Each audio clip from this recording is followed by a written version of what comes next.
I don't know. Okay, perfect. Thanks. So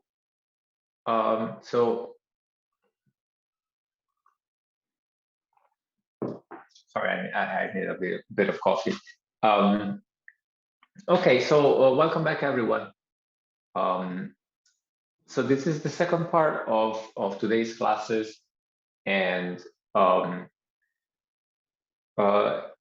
hope I was able to give you an overview of at least the basic principles of quantum computers. And what I plan to do now is to talk about two very fundamental building blocks for quantum algorithms. And then, as I mentioned, so there will be some homework assignments at the end of today. And then tomorrow, the plan is to first discuss a few more fundamental building blocks that are related to optimization. And everything will build on top of it, on top of previous things. So the reason I'm discussing these fundamental building blocks today is because we need to use them tomorrow. And then finally, the last class will be about research on optimization. And I hope by that point we have enough understanding of the basics that we can actually really discuss how some of these algorithms work and where they get quantum advantage. So for today, there are basically two building blocks that I want to discuss. And one is phase estimation, which builds on the quantum Fourier transform. I should really say quantum Fourier transform more than phase estimation. And then finally, amplitude amplification. That's just a generalization of Grover search. There are fewer slides for this class because the slides are a bit heavier, but so as usual, feel free to ask questions. Right? There should be plenty of time to discuss everything that we see. Okay. So in particular, we'll spend probably almost the first hour discussing the quantum Fourier transform. And then we'll see that the quantum Fourier transform leads almost directly to an algorithm for phase estimation. And then we'll switch gears a little bit and discuss Grover's algorithm. Try to understand how this works not only algebraically, but also geometrically, and see how that's useful for a number of things. And so normally this is discussed in terms of performing database search, but we'll see that it's a much more general paradigm that can be used in quantum computing. Okay, so let's start with the quantum Fourier transform. And as I mentioned, so we'll go slowly because I do realize this part is going to be a bit heavy, but we have time. And really, despite the fact that it is heavy, I feel that any class that tries to talk about quantum computers has to talk about the quantum Fourier transform because it's probably the most important building block for quantum algorithms. If you look at almost every quantum algorithm that has a speedup uses the quantum Fourier transform in one way or another. And so I think it's important to devote some time to it. And so the quantum Fourier transform is a quantum analog of the discrete Fourier transform. So what's the discrete Fourier transform? Some of you might have seen, but some may have not. We're going to work with vectors that are 2 to the n dimensional. So if I have a 2 to the n dimensional vector x, its discrete Fourier transform is a 2 to the n dimensional vector y. Okay, so it's also going to be a vector y in C to the 2 to the n. And the elements of this vector y are these guys here.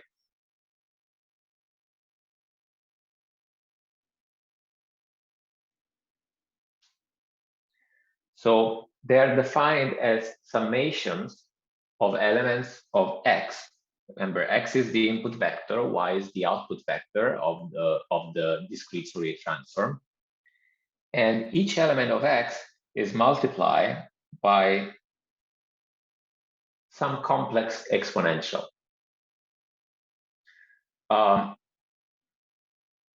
The discrete Fourier transform is often used in signal processing because it can be interpreted as a representation in the frequency domain. Now, we're actually not going to use this interpretation too much, but so you can just take this as at face value and just take this as the definition of an operation. I have some vector as input, and my output is going to be a vector with the same number of elements, and the elements of the output vector are defined in this way. Okay. And notice here in the definition that you have this summation where in the exponent you have these factors here. 2 pi I is just as a phase, and then this is what changes, this j and k. J is this input index here. This defines, what element of the output vector you're looking at, and k is what you're summing over. And we want to define an analog, a quantum analog of this operation. Why do we do this? I'll say the reason immediately. It's because we'll find that quantumly, we're going to be able to implement this operation much more efficiently than any classical algorithm can do. So that's the reason many quantum speedups come from this specific transformation, is because the quantum implementation of this algorithm is much faster than the classical algorithm. So how do we define a quantum version of this? Well, we're just trying to do something which is as similar as possible to the classical definition. So the quantum Fourier transform is defined by this linear map.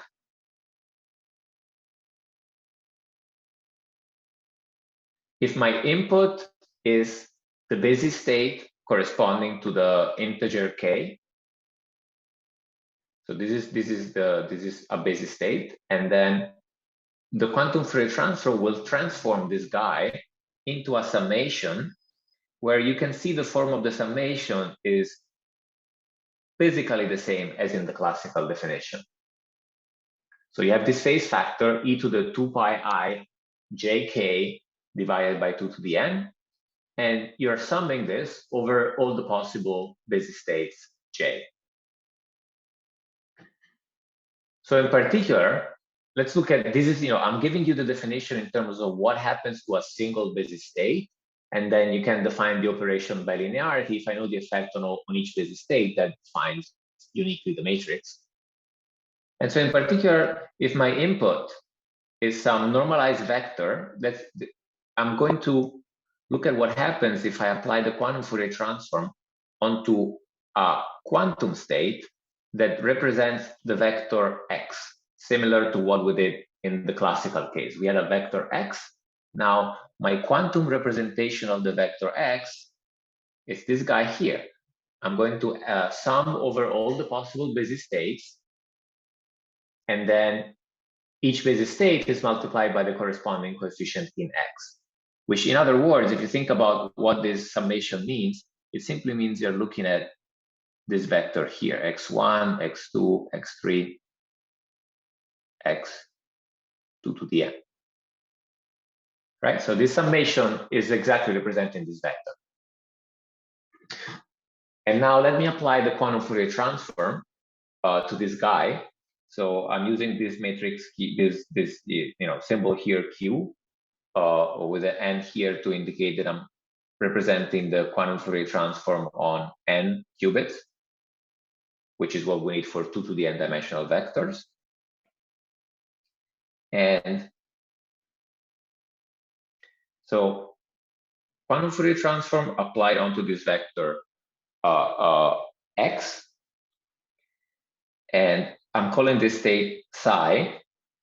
And now I want to look at what happens if I look at the coefficient in position J of this vector psi here, right? So this vector psi is going to have a bunch of components. I want to look at the component in position J. And how do I do that? Well, algebraically, I can do this just by taking this inner product here. This guy here, what is this?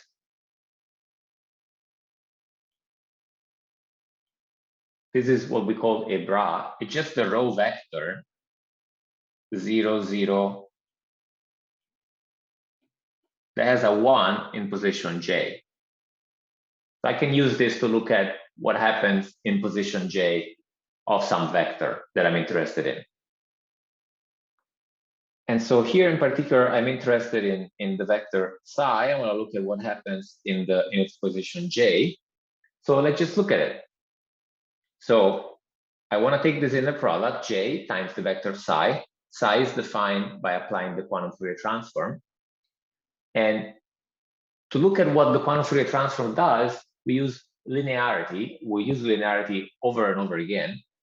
So let's remember. So psi is defined as this summation over k, xk times the corresponding basis vector k. So this gives me this part here. I'm summing over a possible k, and there is some multiplication coefficient xk. And then I need to take the quantum Fourier transform. Now I'm using this equation here. I know the effect of the quantum Fourier transform on each basis state. I use linearity, and I just write down the corresponding expression. So now I'm summing over all possible basis states. I call them H because I needed a new index. And then this gives me the usual thing. So I have some phase factor, e to the 2 pi I H, what you're summing over. And then there is K, which was the index you were looking at, and this corresponds to the first summation. So if you do this, if you look at this expression, when you take this inner product, J, right, this guy here is a basis state. He has a 1 in position J, 0 everywhere else. Its inner product is 0 with every other basis state except with itself. It's the usual thing. If you have an orthonormal basis and you take products between vectors in the standard orthonormal basis, the product of a vector with itself is going to be 1, but with every other vector in the standard orthonormal basis is going to be 0. These vectors, they're orthogonal. So the only thing you get left is exactly this. Summation over all possible binary strings k of xk times e to the pi I jk over 2 to the n. And you can see that this is, the most direct equivalent of the classical definition of the discrete Fourier transform. Any questions so far? What happened to the constant 1 over square root 2 to the n? I missed that part. Oh, yeah, it's a mistake. Yes, you're right.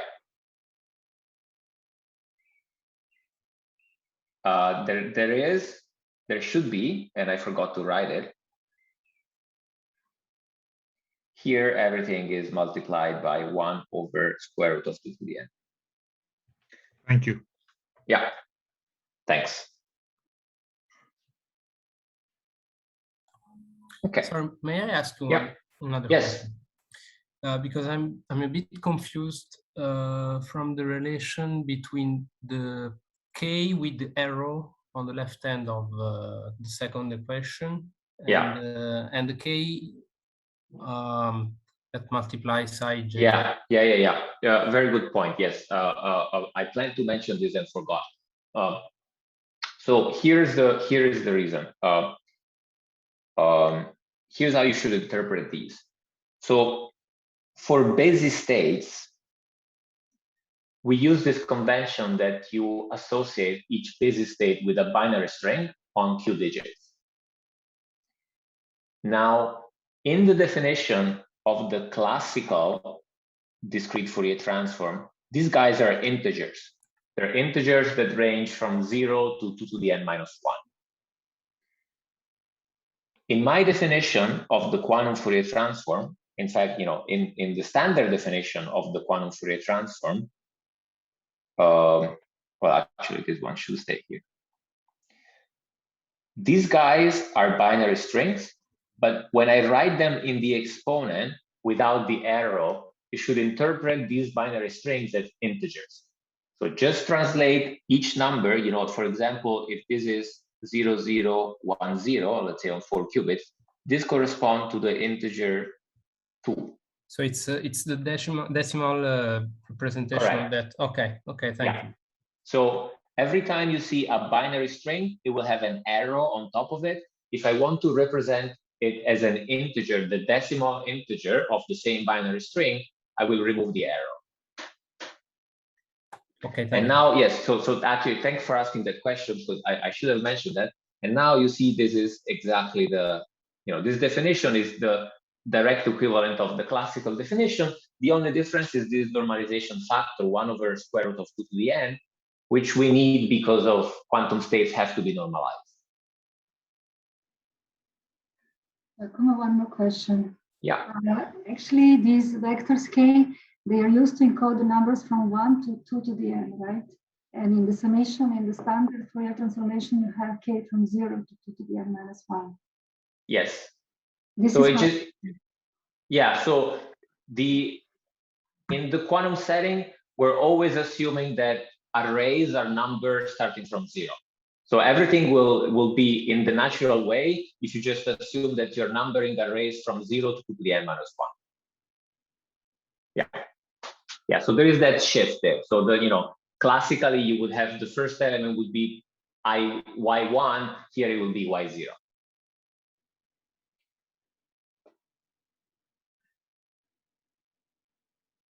Okay. So what does this look like? Now, what I want to do next, so this is the definition of the quantum Fourier transform, and then we'll do 2 things. So the first thing is that I want to show you how to construct a quantum circuit to perform this operation. Why do I want to do this? Because when we have the quantum circuit, we will see that the quantum implementation of the circuit is exponentially faster than any classical algorithm to do the same thing. So that's why I want the circuit. And what we'll do afterwards is that we will use the quantum Fourier transform for phase estimation. And in fact, not only that, so today we'll use it for phase estimation, but tomorrow we will use it for quantum algorithms for linear systems, and we will also use it for quantum algorithms for fast gradient computation. So as I mentioned, it really shows up everywhere. Okay, so let's think about what this operation looks like in terms of a matrix. And then from that, we'll move on to a circuit. So first of all, for convenience, I'm going to define these numbers, omega. Now this subscript 2 to the n, you can sort of ignore it, but because we're looking at things on different dimensions, it's convenient that I specify what dimension I'm looking at. So, once you fix n, once you fix the number of qubits, this omega is a constant, and it's the constant e to the 2 pi I divided by 2 to the n. Okay?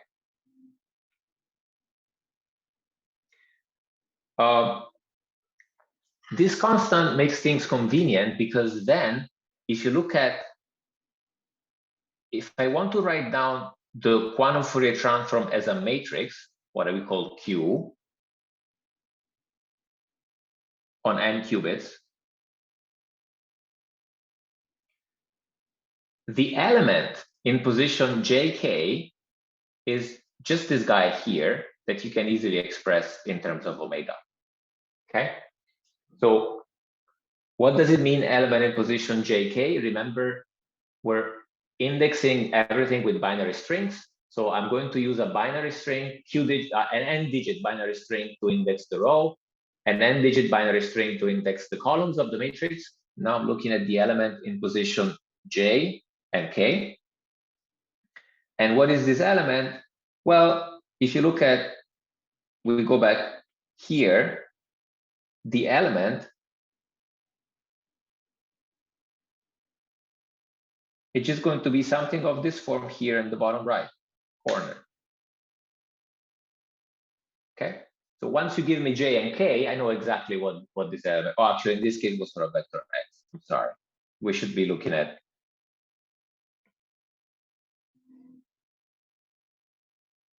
this expression here.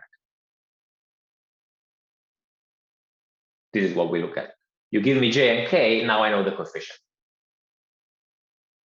And in particular, the coefficient is exactly equal to this omega, which is not other than e to the 2 pi I divided by 2 to the n. And the exponent here that I need to put is just jk. So overall together, this will give me a coefficient of 1 over square root 2 to the n, e to the 2 pi I j k divided by 2 to the n, which is exactly what we had before. And this makes it easier to write it down as a matrix. Because now if I try to write the quantum Fourier transform as a matrix, what happens? So let's look at, so the first row is very easy. In the first row,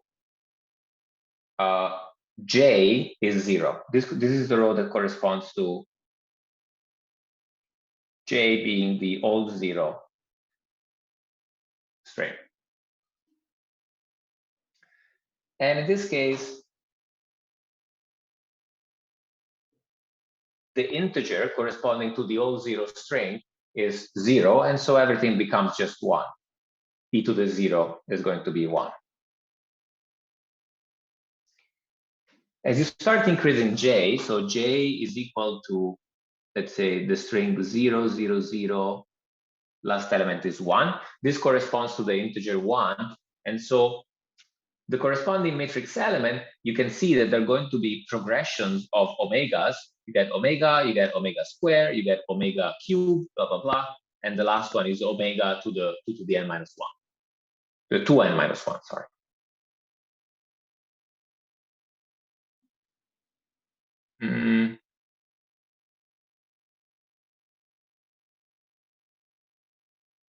No, this should be 2 to the n minus 1. Yeah, I said it correctly, it's written wrong. It should be 2 to the n minus 1. If you go down one row, you get the same thing, but now these exponents, they move by steps of 2, because now j is going to be equal to 0, 0, 0, 1, 0, and this corresponds to the integer 2. So then you get omega squared, omega to the 4th, and so on and so forth.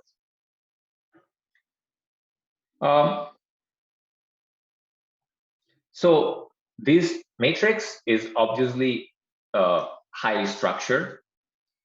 There are also ways to simplify it a bit, or at least express it in different ways, and we'll use this fact in the future too. And to simplify this a bit, we use the fact that omega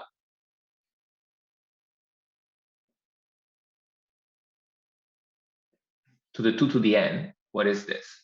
Right, so we said this is of size 2 to the n, to the 2 to the n, this is e to the 2 pi I divided by 2 to the n, all of this to the power 2 to the n, and then these guys cancel out, and then you get just 1. So in fact, every time there is a multiple, every time you see an omega to the 2 to the n, that's just 1.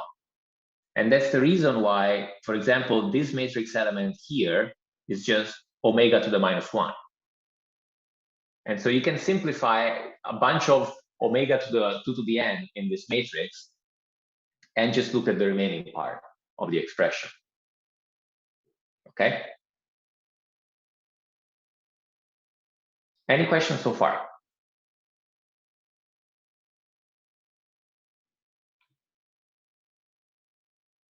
Okay. Now, that's what the quantum Fourier transform looks like.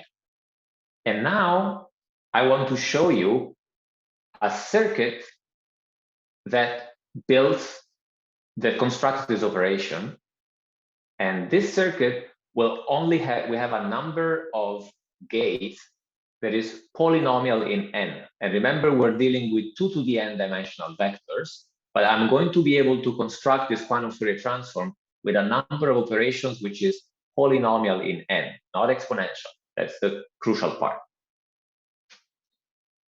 To do that, I'm going to decompose the quantum Fourier transform and show that if I do the quantum Fourier transform on n qubits, I can in fact express it as some qubit times a quantum Fourier transform on n minus 1 qubit. And then recursively, we decompose this operation where we compute 1 qubit of the output at a time, and then progressively shrink the size of the quantum Fourier transform. So eventually, this allows us to construct an efficient circuit. Okay. So our starting point is looking at an expression for the quantum Fourier transform on n qubit of some busy state k. And as I mentioned, my goal is to show you that you can decompose it so that this will be a quantum Fourier transform on n minus 1 qubit times something else. So let's do that. So first, I'm writing down the definition. So quantum Fourier transform on n qubit is the summation 1 over square root of 2 to the n, summation binary string j of these exponentials. And now I'm going to do the following thing. So rather than summing over all possible binary string, I'm going to split them into even and odd integer numbers. So if I look at this j here, this binary string j here, we can map these binary strings to decimal integer numbers and split them between odd and even. So every number that is even ends with a 0 in its binary representation. And every number that is odd ends with a 1 in its binary representation. Okay? So I'm rewriting this summation by taking all the even numbers and all the odd numbers. And now what do we need to do to make this, to make sure that this is an equality? So first, I'm looking at all the even numbers. Now, the first n minus 1 digit, I'm taking all possible combination over the first n minus 1 digits. And then here, in the factor in front, remember initially, j here is a number that goes from 0 to 2 to the n minus 1. Now here, I removed 1 digit. So to get back to the original j here, to make sure I have exactly the same term, I need to multiply by 2. Okay? So same thing as if you think about it, if I have some binary string j that corresponds to some integer, if I add a 0 to its binary representation, it's the same thing as multiplying the integer number by 2. So this is exactly what I'm doing here. Multiply the integer number by 2. And what do you do with the odd part?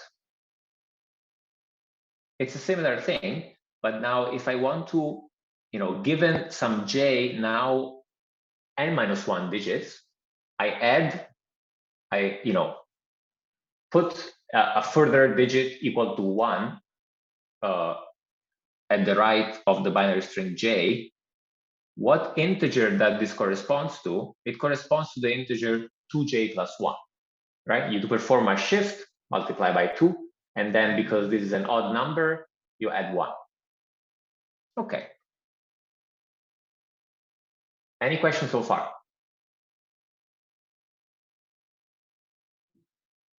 Okay. So let's break this down even further. So this guy here, It's a binary string j on n minus 1 digit followed by a 0. Let me write this more explicitly as a tensor product. I'm not doing anything weird. I just write it as a tensor product. And I'll do the same here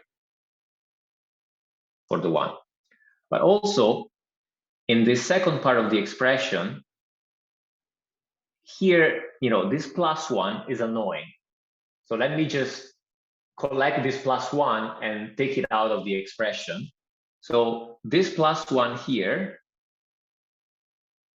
I'm just going to move it outside here. Okay. And then the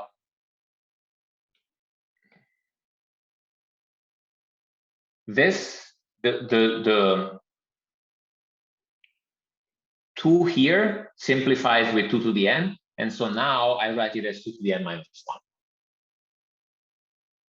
All right. So these are all the changes that I've done between this one and this one. Write explicitly as a tensor product and then perform some simplifications, take this factor out. Okay, but now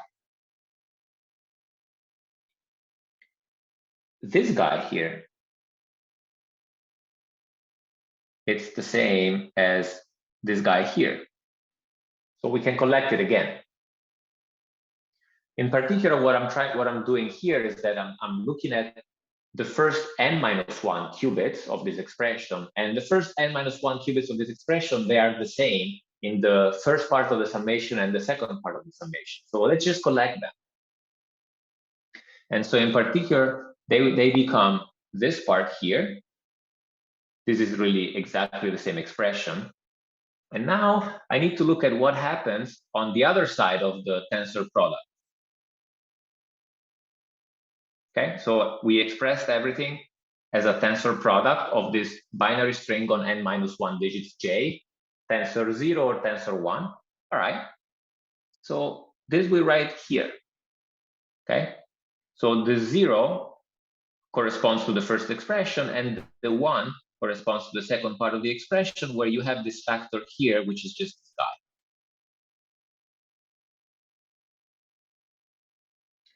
And at this point, we're basically done, because once you have things written in this form, notice that if I just look at the first n minus 1 qubits, so this part here, this is just a quantum Fourier transform on n minus 1 qubits. You're doing the normalization factor is 1 over square root of 2 to the n minus 1. You're summing over all the n minus 1 digit binary strings, and you have exactly the same exponential factor. So this is just a quantum Fourier transform on n minus 1 qubits. And the remaining part, we don't touch it. This is what you get for the last qubit. So we can express this. What we've done is that we have expressed the quantum Fourier transform on n qubits as a tensor product. It's crucial. This is a tensor product of a quantum Fourier transform on n minus 1 qubits, tensor some other qubit for which we have an expression. Okay. So the crucial thing is that what I'm saying is that the quantum Fourier transform produces a product state. You can write down the output of the quantum Fourier transform as a tensor product of individual qubit states.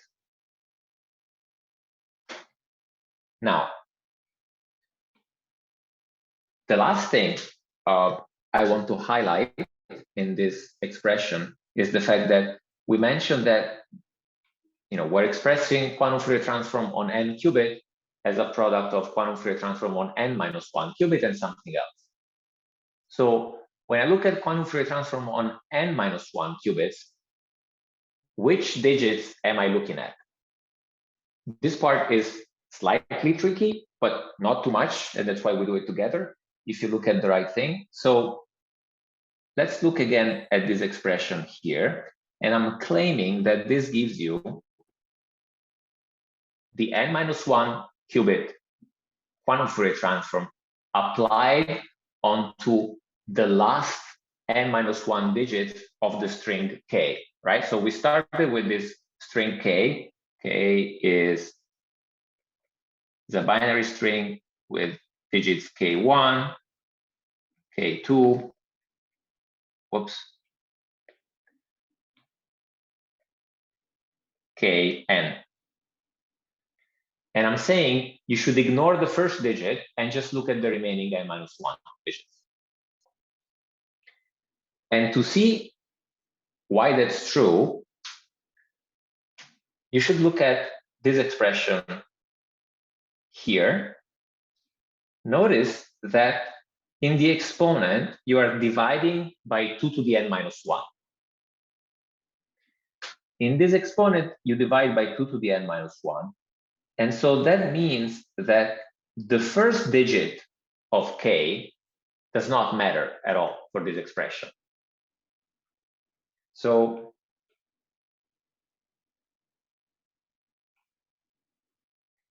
if I look again at the representation of k, of the binary string k as an integer, remember this guy here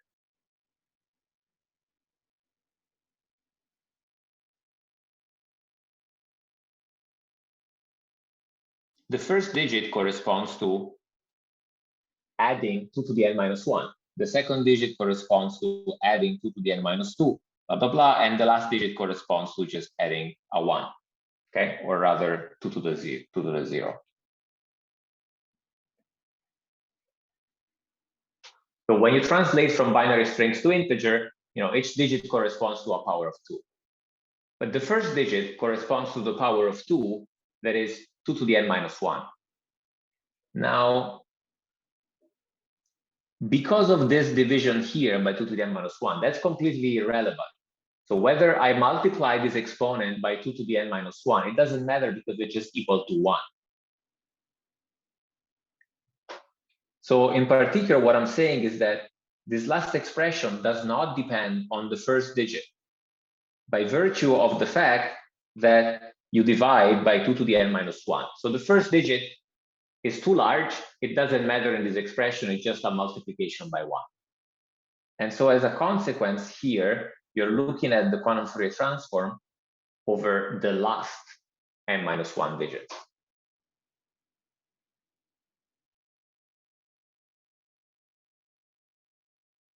Any question?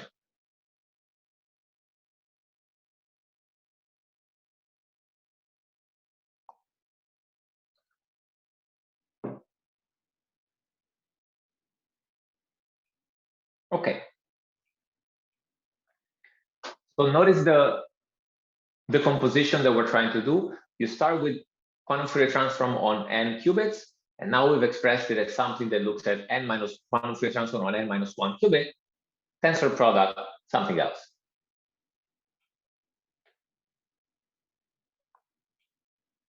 Okay? So we're going to rewrite this. I want to look at this bottom one. You can ignore maybe the first part. Just look at the bottom part.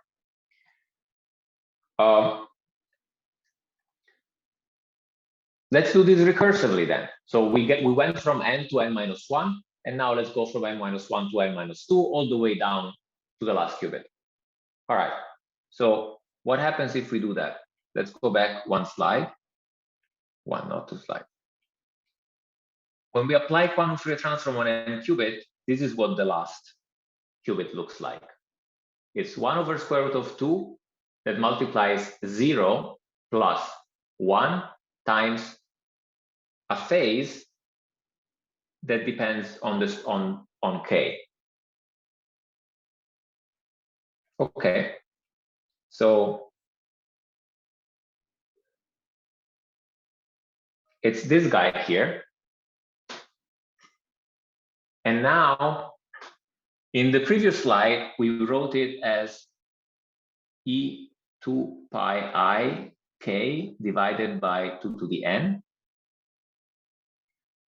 Now, a notation that is frequently used in papers on quantum computing is this notation where rather writing an integer divided by 2 to the n, I'm going to just work with the binary representation of a fractional number, okay?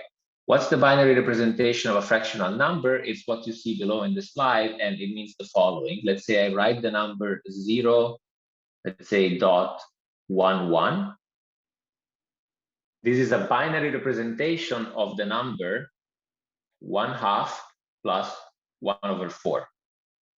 If I add one more digit, this would be plus 1/8,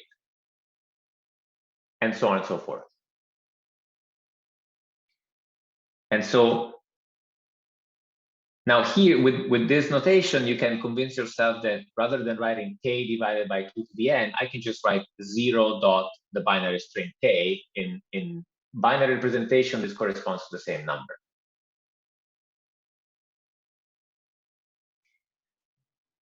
And then if we apply this idea recursively, remember what we said, whenever you apply the quantum Fourier transform on n qubits, you have the last qubit has this expression, and then for the first n-1 qubit, you just apply quantum Fourier transform again, but on a smaller size.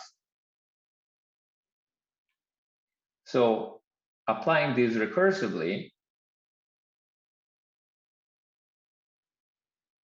gives you this expression here. So you start where you have this, you have this phase factor e to the 2 pi I 0 dot the entire binary string. Then progressively, you start eliminating digits from this binary string. Just as in the same way as in this previous slide here, the first digit disappeared. So every time you go left one qubit, you eliminate the first digit of the binary string that is left.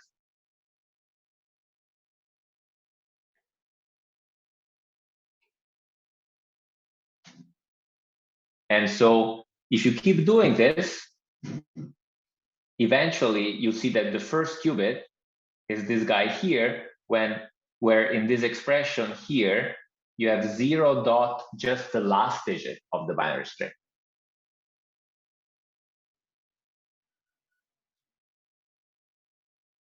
I'll give you a little bit of time to look at this, and I'll take questions in the meantime.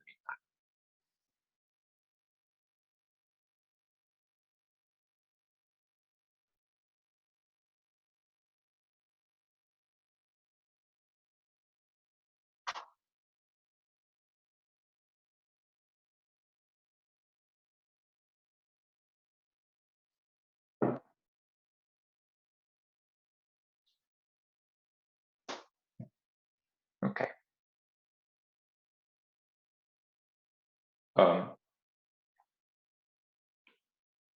No questions, which as usual means it's either too clear or too heavy. And we'll hope it's the former. So the crucial part here is to remember that the quantum Fourier transform, it's the direct equivalent of the classical discrete Fourier transform, but we found a way to express it in a recursive manner, so that whenever you look at the quantum Fourier transform on n qubits, you can just write an expression for the last qubit and then apply recursively quantum Fourier transform on the first n-1 qubit. And this means that as the outcome, you get this product state. And I want to emphasize this again. So this expression here, this is a product state. Each qubit has a well-defined expression. We know analytically what this expression means.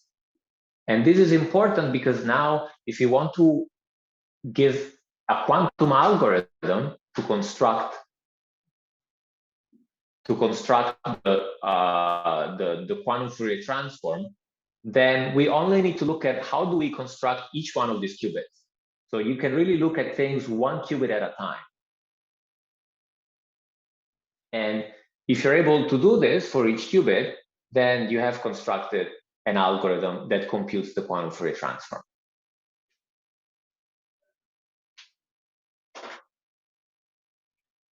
Any question?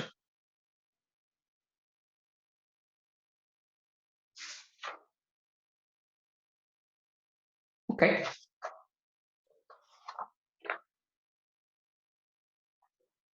So how do we do this?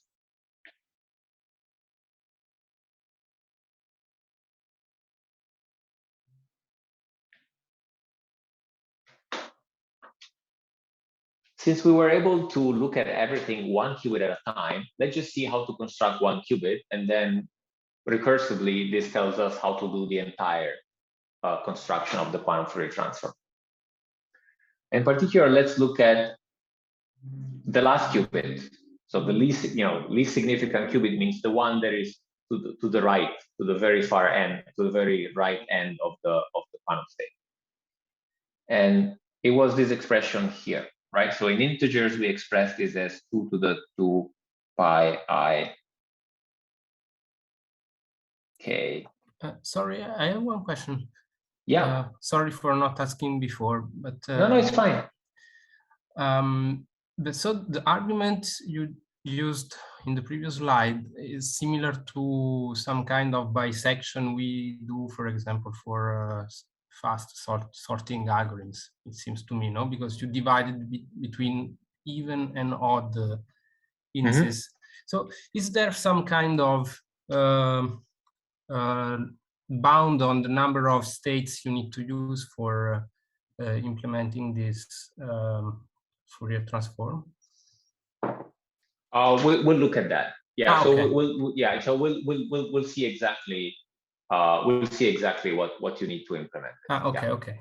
Yeah. Thank you. In fact, it's coming up shortly.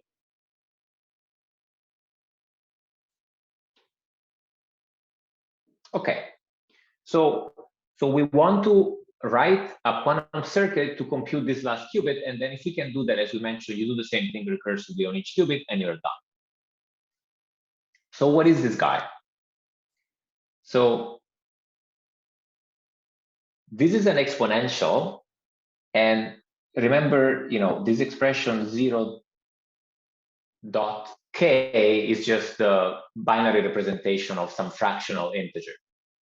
Now, I can write down this exponential as a product of the exponential for the individual digits, right? So if you do this, so what I'm saying is that this is the same as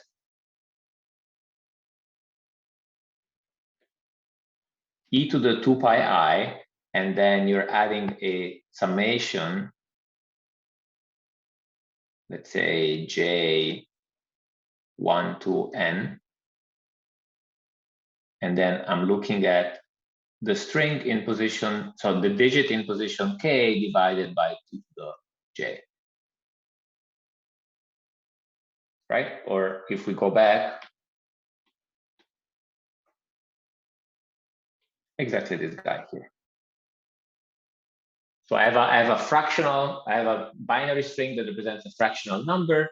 I can write it down as a summation of term. Each digit after the decimal dot tells me, whether I add or not the corresponding negative power of 2.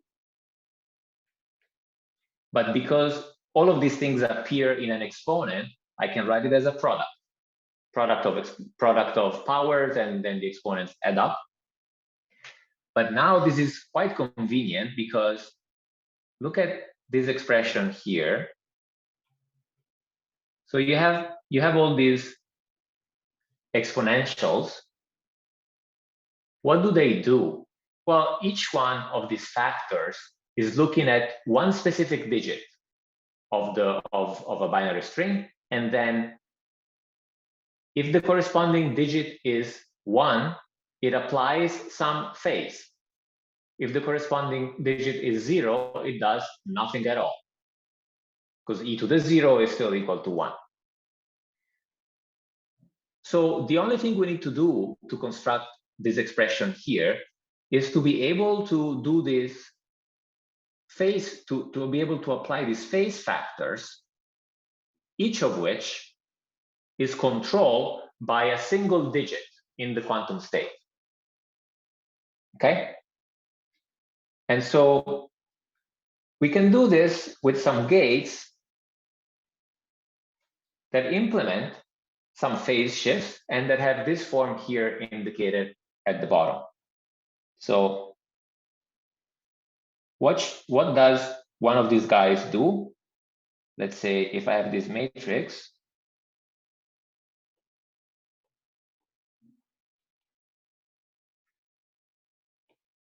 if I apply this onto the zero state, which is just a vector, remember this is the zero state, this is just 1, 0 again. But if I apply it onto the one state, now I get this times the phase factor that I wanted.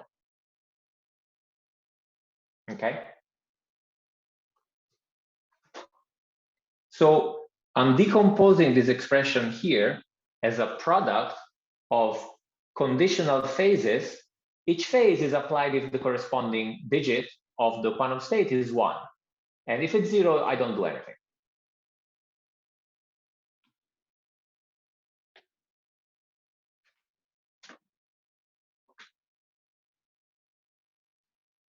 So in terms of circuit, what we're saying is that the previous expression can be written down with this circuit here. So here I wrote it as a Hadamard gate, but you can also write it as R1/2. These two things are exactly the same. And so for the first digit, we just apply the Hadamard gate. The Hadamard gate is the one that applies, Hadamard on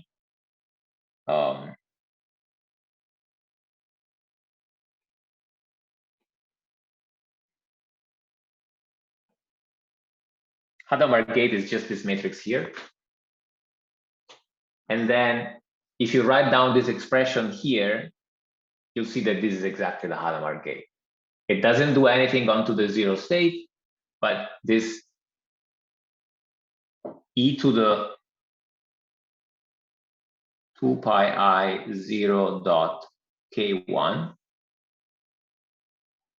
is equal to 1 if k1 is 0, and is equal to -1 if k1 is 1.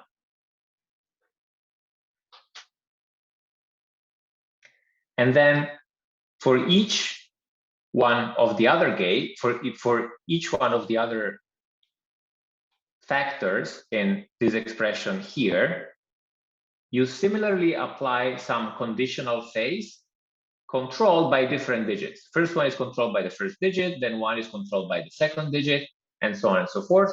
And every time you apply one of these guys, you divide the angle of the phase by 2.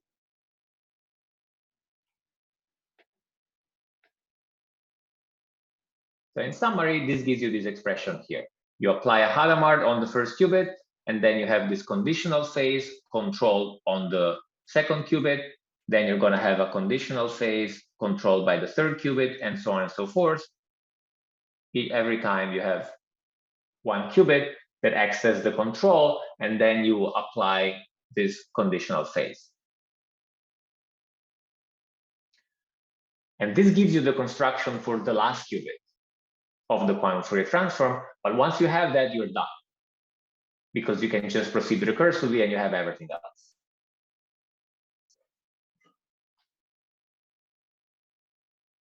Any question here?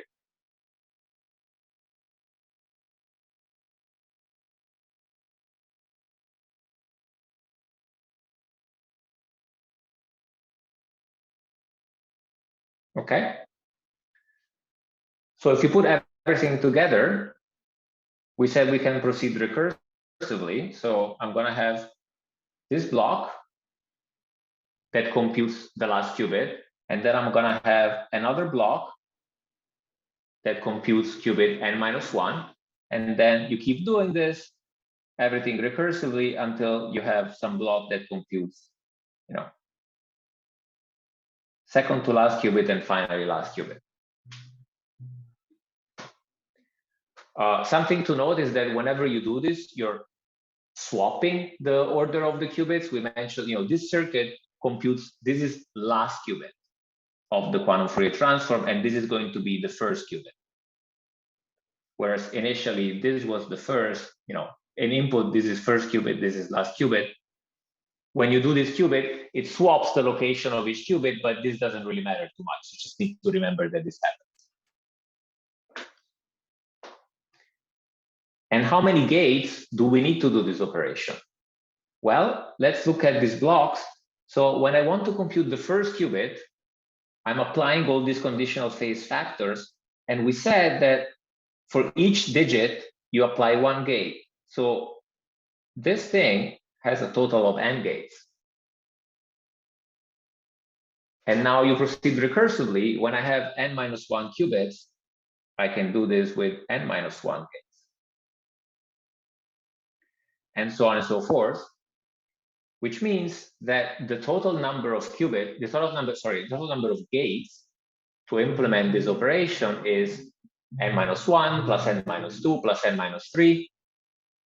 So total, this is order of n squared gates.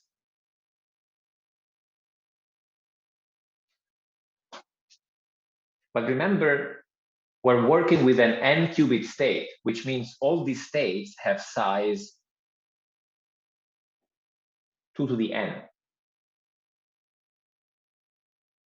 In fact, classically, these are 2 to the n dimensional vectors. If you want to compute the classical discrete Fourier transform, you need a number of operations which is exponentially n. In particular, the fastest implementation that I'm aware of will take order of n times 2 to the n classical operations to do this.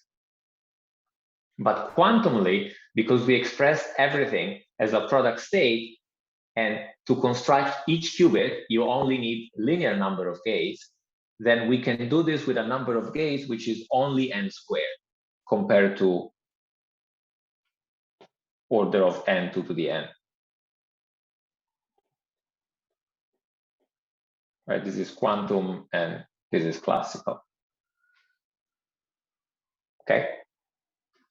So you have an exponential advantage whenever you want to apply this operation.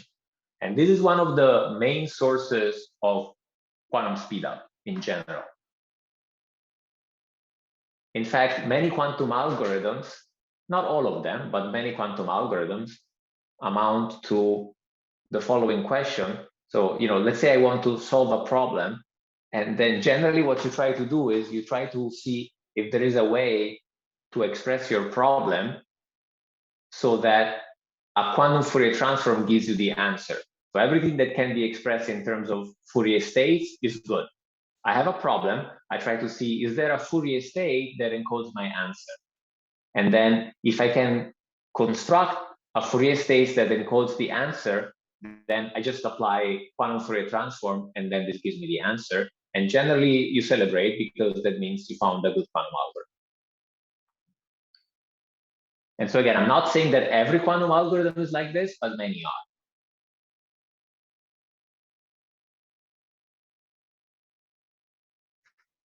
Any question?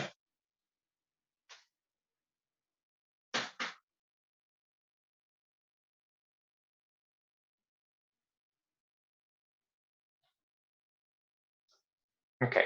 So, I mean, of course, there is not going to be any need to remember the circuits. I just want to convince you that you can do this, with a small number of quantum gates. But we're going to use the quantum Fourier transform quite a bit. So next, I want to use this to do phase estimation, but let's take a break here, and then we'll resume in 5 minutes, and then we'll see how this applies to phase estimation.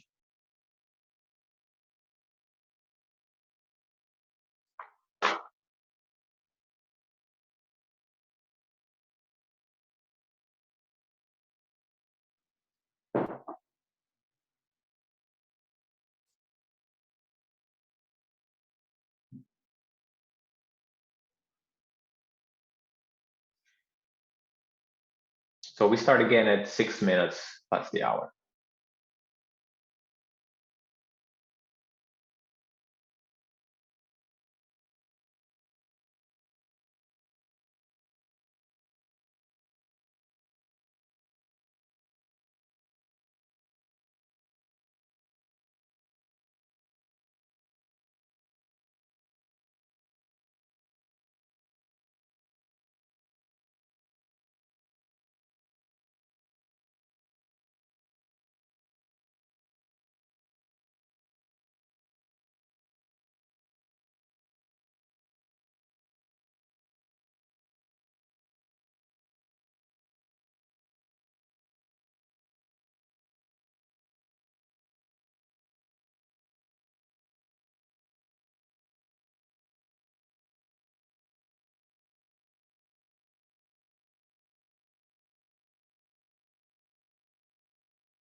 And we're back.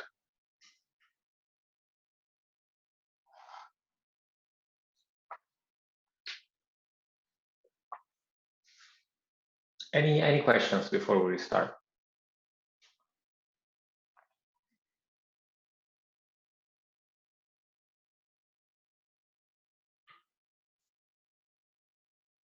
Okay.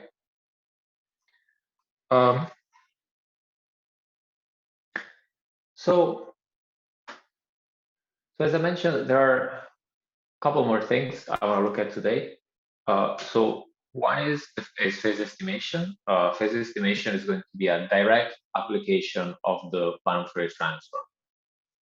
And we need this to discuss quantum algorithms for linear systems tomorrow.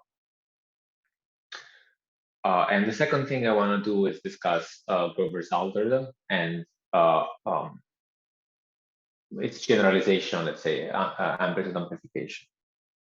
Now, I should also mention, I like to give some motivation because I understand some of this material will be heavy, but the reason I'm looking at things in this way is because when looking at quantum algorithms, it's very important to look at details, because otherwise, naively, it can appear that quantum algorithms give a huge speed up over classical algorithms for certain tasks. But if one does not understand the details, it's hard to understand the limitations. And so if you want to read a paper that looks at quantum algorithms for optimization, it's very important that, for example, you know how the quantum algorithms for linear systems work, because otherwise it's hard to see what the limitations of this algorithm are. And we'll see that there are significant limitations, in fact. And in general, as the outcome of this spring school, I would really like for everybody to be able to read a paper, and even though you may not understand all the details, you should be able to get a general sense of what papers that work in quantum optimization are able to do, and what the limitations are. I should also mention that I should have mentioned it initially. In the meantime, during the break, I bugged some people from my department, and I actually did get permission to post the slides on my website. So I already put the slides for the first class on my website, and then we can also put them on the ISCO website if you want. So you can already look at the slides for the first lecture, and then later on I'll put the ones for the second class. Sometimes bugging people directly is the most direct way of getting things done. Okay. Okay, so now I want to look at this direct application of the quantum Fourier transform, and that's an algorithm for phase estimation. And phase estimation solves a relatively straightforward problem. Phase estimation is the problem of computing an eigenvalue. Okay, so the setup is the following. I have some matrix, unitary matrix U. I have some state, and I'm promised that this is an eigenstate of the matrix. What does eigenstate means? It simply means eigenvector, just because, in the quantum world, these column vectors are called quantum states. But whenever you see eigenstate, it's really just an eigenvector. So I have a matrix, I have an eigenvector, I want to compute the eigenvalue that corresponds to the eigenvector. Okay? Now, one thing to note is, because by assumption this matrix is unitary, if a matrix is unitary, it's not too difficult to show that all the eigenvalues of that matrix have modulus 1. So they're going to be complex numbers, but they're going to be complex numbers of unit length. And so as a consequence of that, every eigenvalue is of this form here. You can write it as e to the 2 pi I times phi, where phi is some angle between 0 and 1. Okay, so this is true for every unitary matrix. Every eigenvalue has to be of this form. And so classically, you can compute an eigenvalue just by performing matrix vector multiplication. Okay. But if I have an n-qubit quantum state, so let's say this is n qubits, then U is going to be a matrix of size 2 to the n times 2 to the n. So if I want to perform a matrix vector multiplication, it will take time 4 to the n in general, right? So this matrix has 4 to the n elements, and I need to do all the matrix vector multiplication. So this is slow. So classically, we know how to compute an eigenvalue, but it takes time proportional to the size of the vector. We want to do the same thing, but we want to do this in time that is polynomial in n, rather than exponential in n. And we'll see that there is a quantum algorithm to do that. So what are we given in this case? So if you want to define an algorithm, you need to think in terms of what's the input of the algorithm, what's the output of the algorithm. So the input is going to be the following. I'm going to assume that somebody gives me a way of applying the matrix U, but not only the matrix U, I can also apply powers of the matrix U. So I can apply the matrix U, I can also apply the matrix U squared, U to the fourth, and so on and so forth. The reason for this will become clear later on. And then we said that we have an eigenstate, just an eigenvector. So let's say that I have a circuit that allows me to construct this eigenstate. So there's an eigenstate psi, and then I have a quantum circuit that constructs this state. And by definition, we said this is an eigenstate. So if I apply U onto the state psi, I'm going to get psi multiplied by some eigenvalue. The eigenvalue is this guy here, e to the 2 pi I phi. Okay, this is the input. There's also going to, there's another input. It's a precision parameter, epsilon. And what I want as the output is some number phi tilde that is an approximation of phi. So I want phi tilde,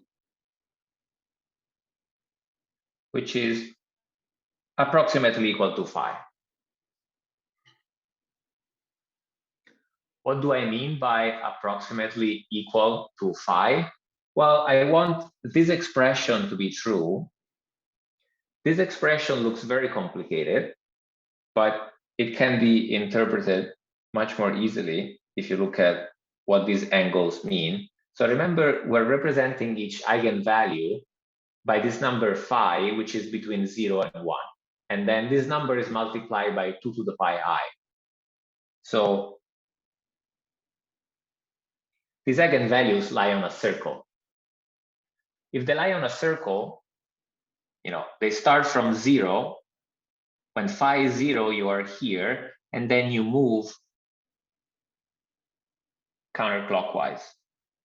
So the eigenvalue corresponding to 0.01 is actually very close to the eigenvalue corresponding to 0.99, because you've gone full circle and then you're close again. And so this expression here, we write it in this way just to make sure that if the true answer is 0.01 and the answer I get is 0.99, these answers are in fact quite close because you look at everything modulo 1.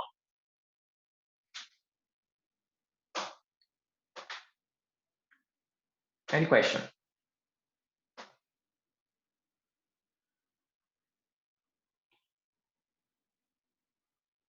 Okay. So how do we do phase estimation? I mentioned it's a direct application of the quantum Fourier transform. So let's look at that.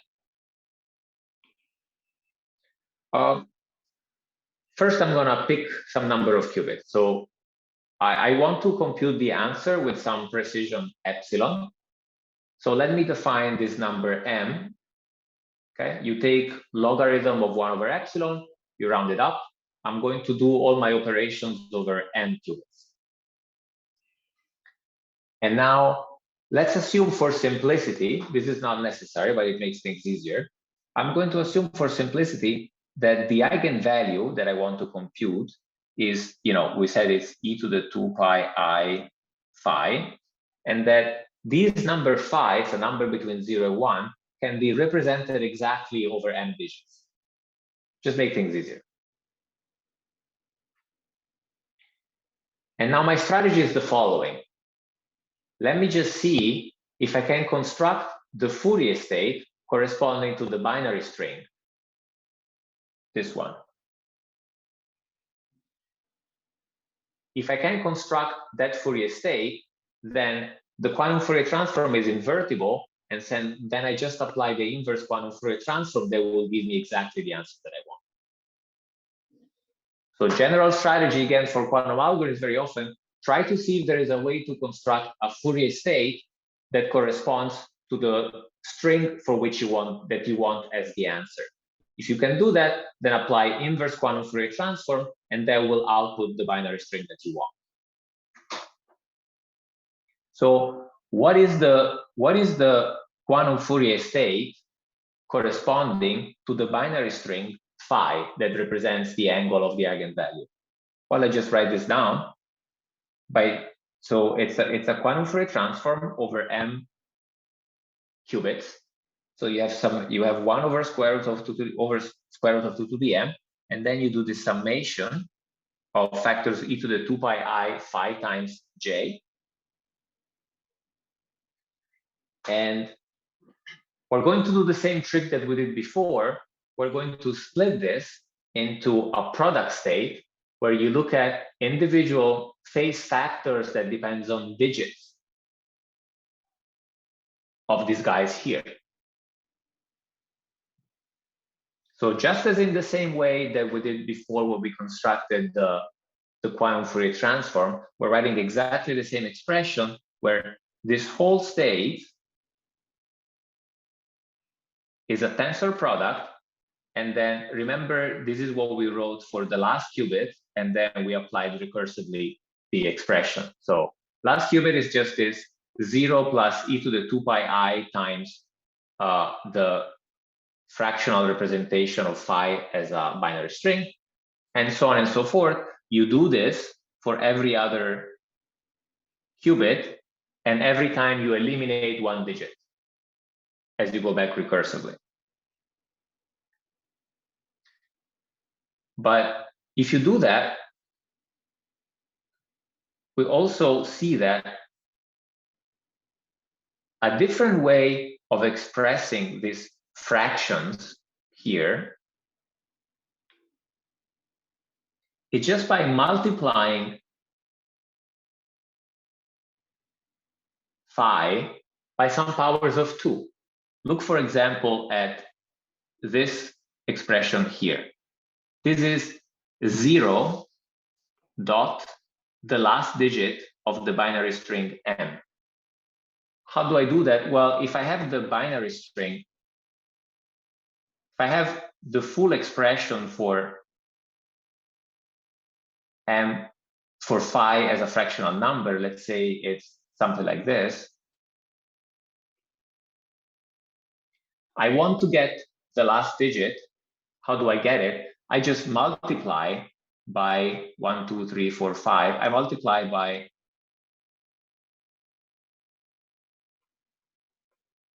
2 to the 5. Every time you multiply by 2, you're shifting your string one position to the left. And so to get this guy here, I want to get the digit in position m. I just multiply my number by 2 to the m minus 1. And you can do this for every other one of these expressions. So For the first qubit, you multiply by 2 to the n minus 1. For the second qubit, you multiply by 2 to the n minus 2, and so on and so forth. And for the last qubit, you don't multiply in any way. Okay? So this, I'm just rewriting this state here, and this state is exactly the Fourier state corresponding to phi. So if I can construct, and so what I'm trying to do is to say that, well, if I can construct this state here, then applying inverse quantum Fourier transform on this guy, so quantum Fourier transform, and then you apply the inverse, which is just the conjugate transpose, then this will give me exactly phi. And so this is our goal. We just construct this guy here. And if we can do this, we apply quantum inverse quantum Fourier transform. This gives us the answer we want.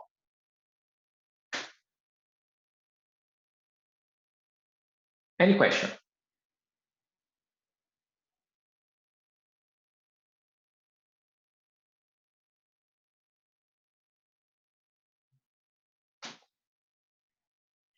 Okay.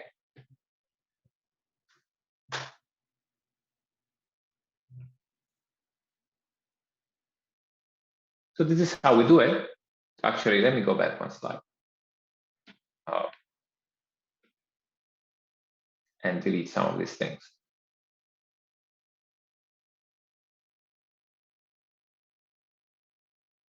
Okay, so we want to construct this state at the bottom.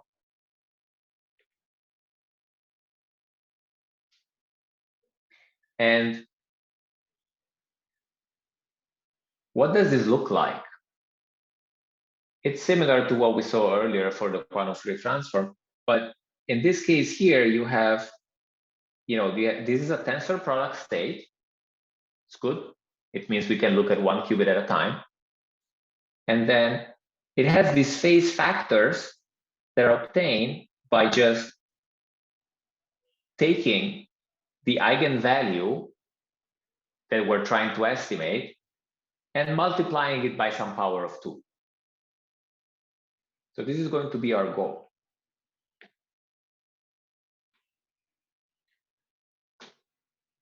So how do we construct some phase factor of this form here?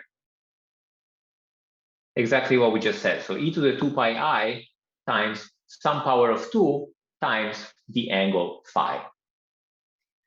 Well, remember that by definition, psi is an eigenvalue. So u applied to psi is equal to e to the 2 pi I phi times psi, right? This is just the definition of eigenvalue.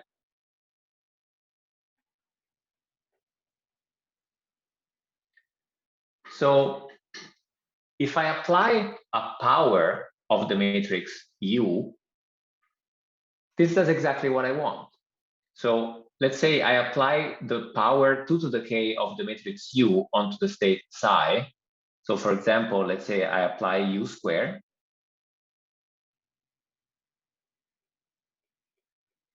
U squared psi is equal to U times psi.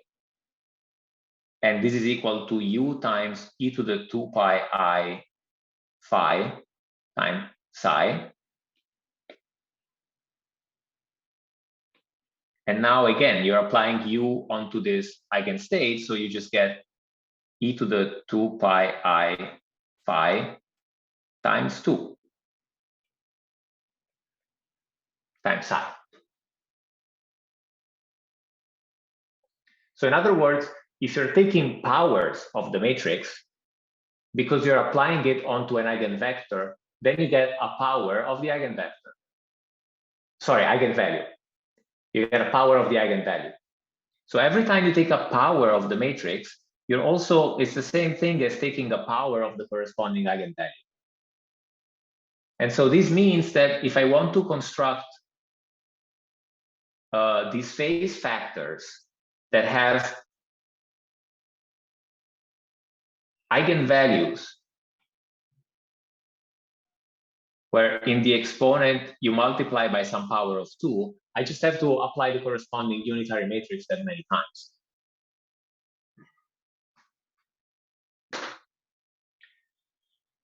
So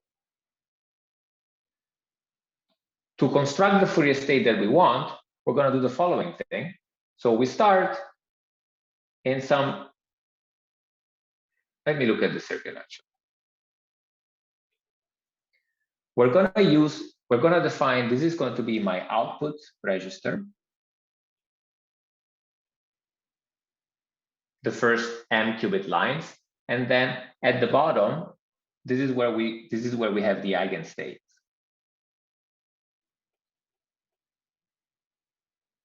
This bottom part is always going to be in the state psi. It's never going to change. You don't touch it. For the top qubit lines, you start by in state 0, and then you create this uniform superposition using the Hadamard gates that we looked at this morning. So you start in state all 0 binary string, apply Hadamard gates. This gives you a uniform superposition over all the possible binary strings. And then you apply this controlled applications of powers of the matrix U. So here what I'm saying is that when this notation here means the same we've seen before. So this is a control qubit. So if this qubit is 1, I apply U to the power 2 to the 0, which is just U. If it's 0, I don't do anything. And then you keep going up for this qubit here. If this qubit is 1, I apply U squared. Otherwise, I don't do anything. And so on and so forth.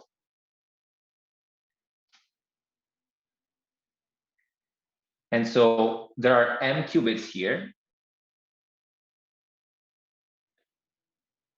So you do this m times. And when you're done, you're here, then you just apply inverse quantum Fourier transform. This is just inverse QFT. And it will give you the answer that you want, just by construction. Okay. I'll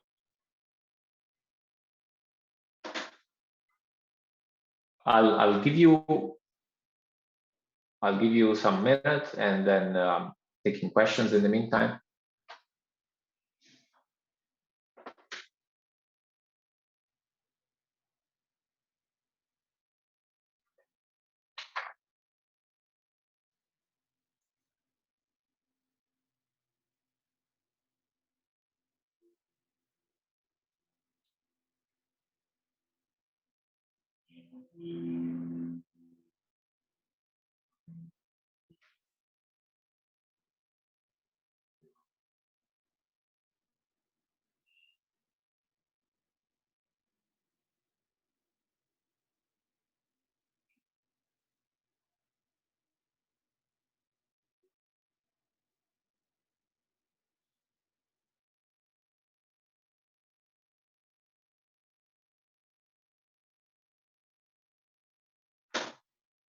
So going back a few slides. The summary of our approach is the following. So we started by saying, let's look at what the Fourier state corresponding to the answer is. So the answer to the phase estimation problem is exactly the binary string phi. This gives us the eigenvalue. So we look at the Fourier state corresponding to this binary string. And it's this guy here. And then we use the same decomposition trick that we use for the construction of the quantum Fourier transform to express it as a tensor product, so that everything is expressed as a tensor product of single qubit states. And then we observe that each one of these qubits, the state of each one of these qubits, so let's say this guy and this guy, and so on and so forth, each one of these guys looks like some qubit with a conditional phase. In other words, the zero part of the state doesn't have any phase, it's just zero. And the one part of the state has some phase that depends on this angle phi. It depends on this angle phi, and in fact, it's the angle phi multiplied by some power of 2, depending on the position of the qubit. And so our strategy was, well, let's construct this state here, one qubit at a time, because now we have the expression. If we can do that, then we just apply inverse quantum Fourier transform, and this gives me exactly the answer that I want. And then the final observation was the fact that if you want to construct these phase factors that are dependent on e to the 2 pi I times phi multiplied by a power of 2, this is equivalent to applying powers of the matrix U. Because if you take power of a matrix and you apply it to an eigenvector, what you get is that eigenvector multiplied by the power of the eigenvector.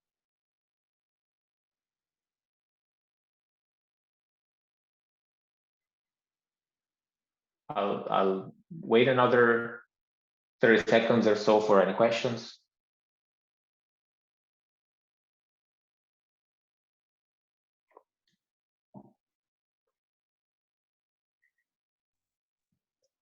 And the approximation quality here, M, epsilon, will boil down to this choice of M only, to the dimension. Exactly. Yes. Absolutely, yes. So here, I made a simplifying assumption. So I said, I want some precision epsilon. I'm going to choose a number of qubits that depends on the precision that I want. And then I'm going to assume that this angle that I want to recover can be represented exactly on these M digits. Mm-hmm. This may not be the case, but in fact, it doesn't make a big difference.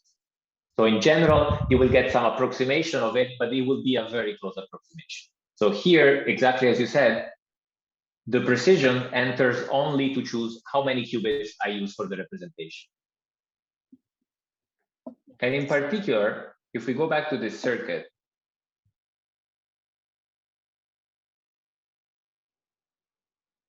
in this circuit here,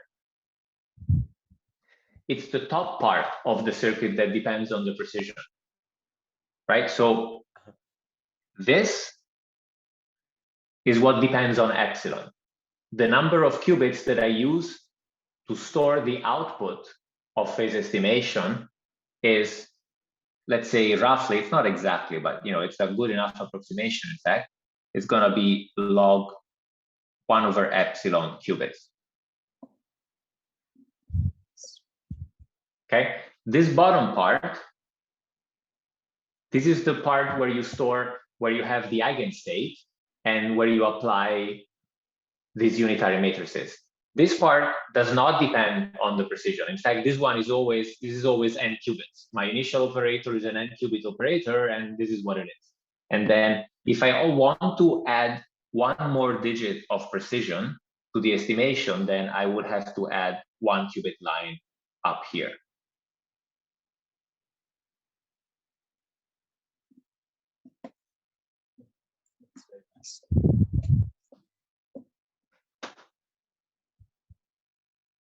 Other questions?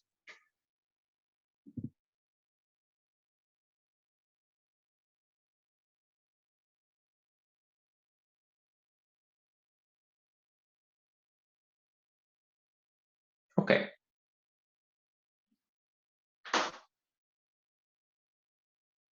So now I want to just discuss what happens if we remove these assumptions, and let's have a look at the efficiency of this algorithm.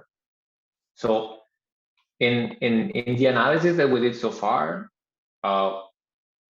we made the simplifying assumption that I'm trying to estimate some eigenvalue. So this was, e to the 2 pi I phi, with the assumption that phi can be represented exactly in m digits. It's the same. This is the same thing. Saying that 2 to the m times phi is integer is the same thing as saying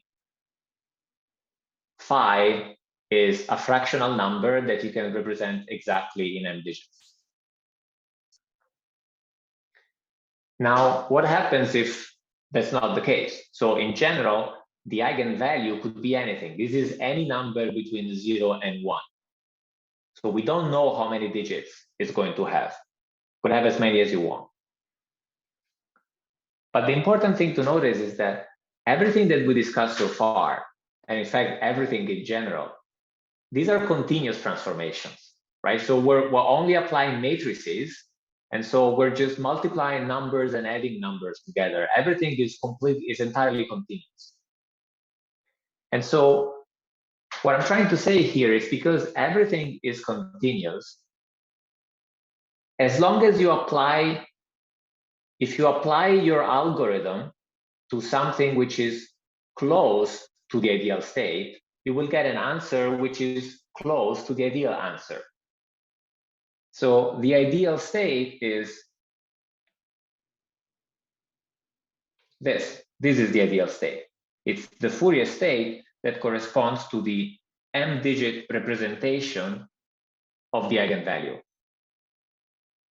If, in fact, this is not my input state, but my input state is something close to this, then the output will also be close to the binary string that represents phi.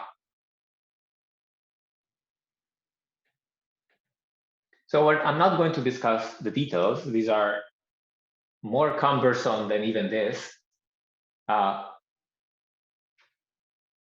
But in fact, I hope that at least I convinced you, because all you're doing is multiplying, is doing linear transformations, then everything is continuous. So as long as your input is close enough to the ideal state, then your output will also be close enough to the ideal output.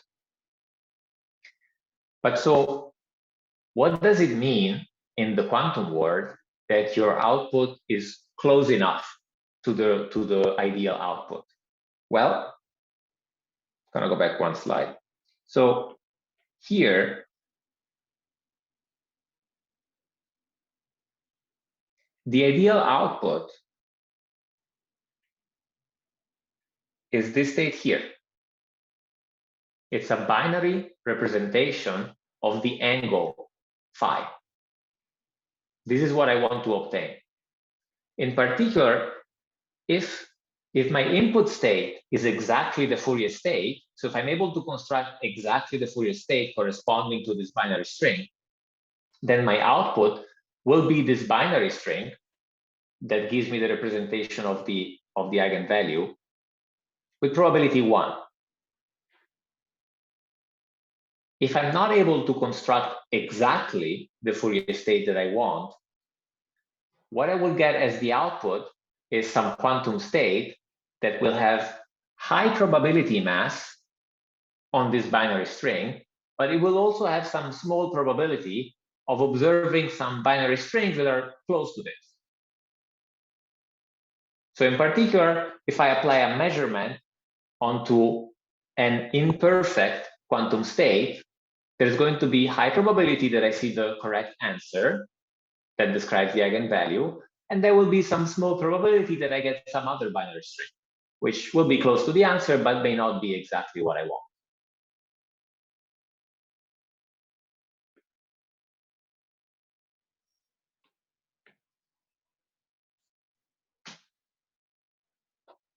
So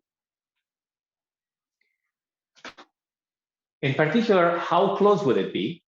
And what's the cost of applying this procedure? Well, so a detailed analysis of this is rather intricate, so we're not going to do that. But here's a summary of what you get, and it's the following. So let's say I apply phase estimation, and so the ideal phase, this is the infinite precision version of the angle, is this number phi, and my output is going to be some finite precision representation, this guy here. If I use these many qubits of precision, so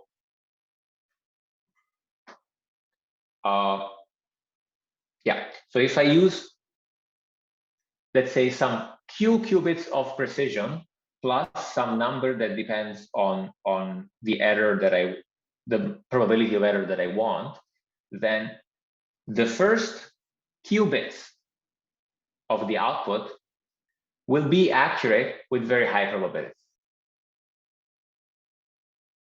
So in other words, what I'm saying is the following. So let's say I want to make sure that my error is less than 1/8.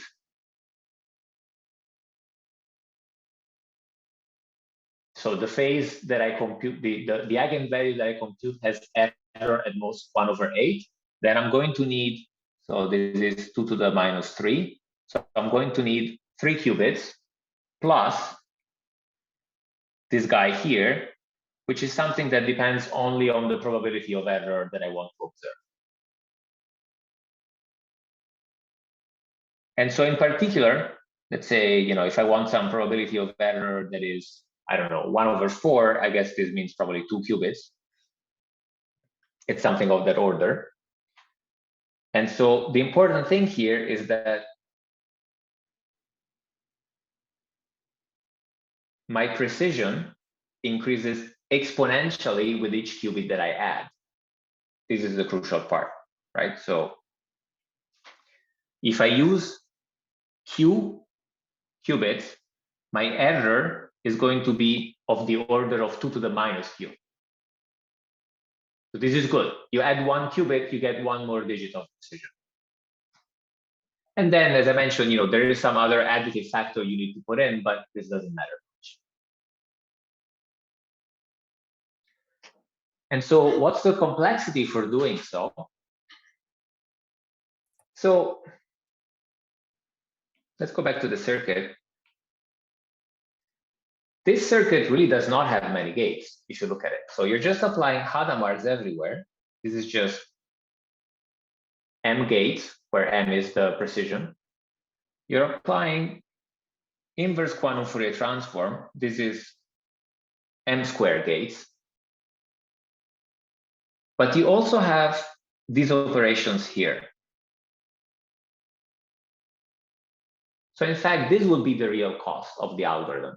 It's applying all these powers of the unitary, of the matrix for which you're trying to estimate the eigenvalue.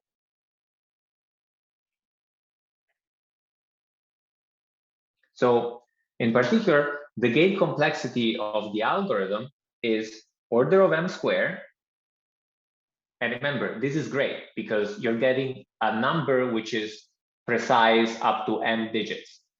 So you just add 1 digit, you get, your precision increases exponentially. Every additional qubit gives you 1 more digit of precision. But you also need to keep in mind that you need to apply these powers of the matrix, and this could be expensive. In general, if I want to apply, let's say, the square of a matrix, the naive way of doing so is to just apply that matrix twice.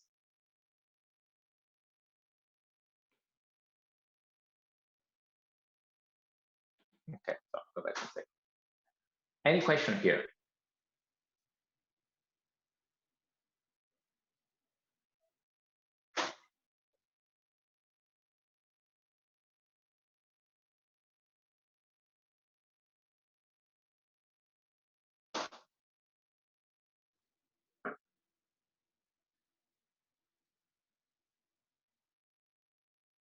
Okay, so let me summarize a little bit here.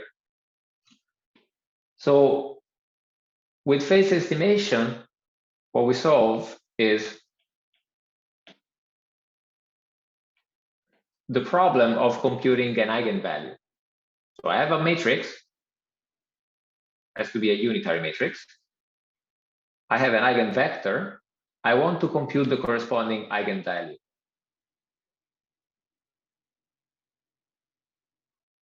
But classically, doing this depends on the size of the matrix and of the vector. The algorithm that we just gave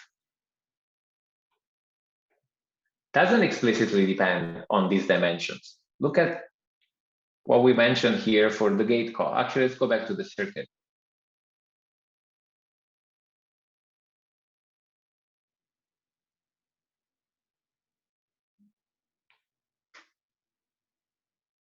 If I want to obtain an approximation with precision epsilon, I need to apply this algorithm with roughly log 1 over epsilon qubits for the output.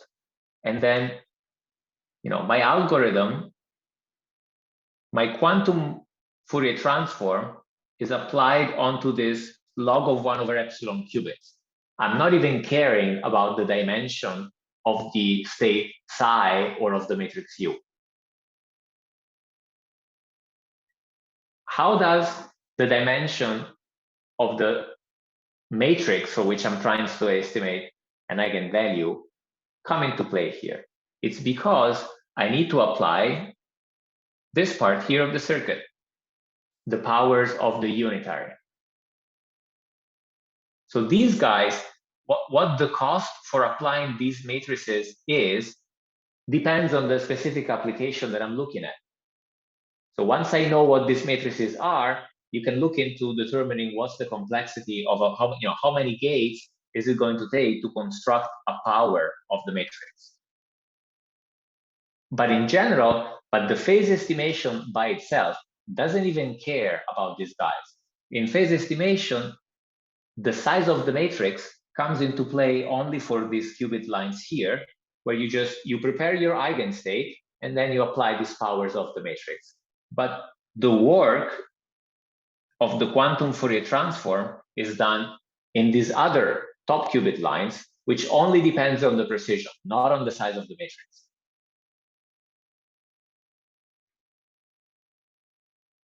So this is crucial difference with respect to what you would do classically. Classically, you have to do the matrix vector multiplication. Here I'm saying I only care about the precision that I want to achieve, and to be able to do so, I need to be able to apply these powers of the matrix. So now, depending on the application, this will determine what the matrix is, and this will tell me how expensive is it going to be to compute these powers of the matrix. But in general, my description of the algorithm, including the running time analysis, if you look here, this running time analysis here tells you that if I want precision 2 to the minus q, I need to use q qubits for the phase estimation. The size of the matrix doesn't enter into play in this statement. Okay?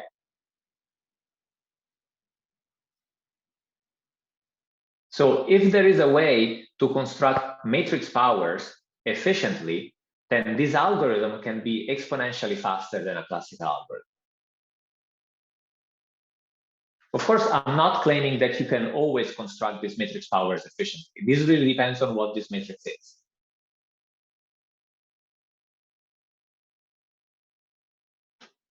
But if you can do that, then this algorithm can be exponentially faster than a classical algorithm. So you don't need to worry about doing this matrix vector multiplication. You just apply this circuit here on top, perform an inverse quantum Fourier transform, and you have your eigenvalue.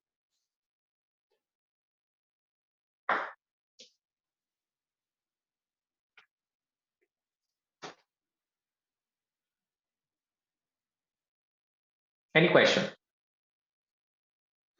For which types of matrices can you do it quickly, actually? It's tricky. So some cases where where you can do it quickly is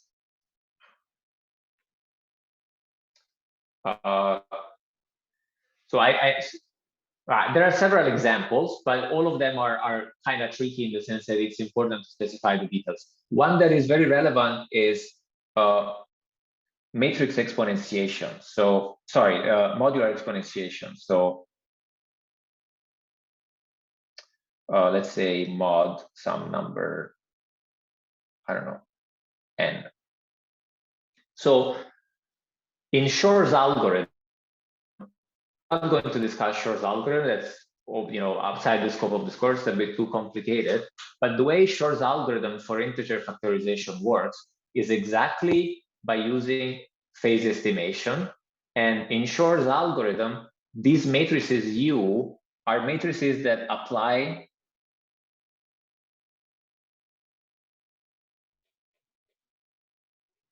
this function here. They're going to be some quantum version of computing the power of a number and then taking modulo of some integer. Now, why is this good from the phase estimation point of view? Because if you're trying to compute powers of the corresponding matrix, that's just going to be taking bigger and bigger powers.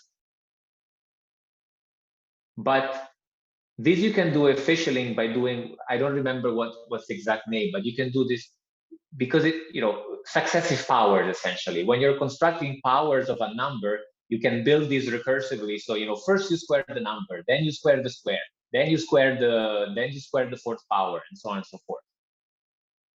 So in that case, you can efficiently construct powers of the matrix just because that matrix is just representing some exponentiation in the classical world. So that's one case where you can do it. Okay, thanks. Yeah. There are some other cases, and I think one we'll see tomorrow, but just at a high level. And what about the eigenvectors? Is there a way to compute them? Also, no. Okay. The short answer is no. So in some sense, you can see the short answer is that the eigenvector is not going to change. So you're going to, you run this algorithm by putting the eigenvector here, and then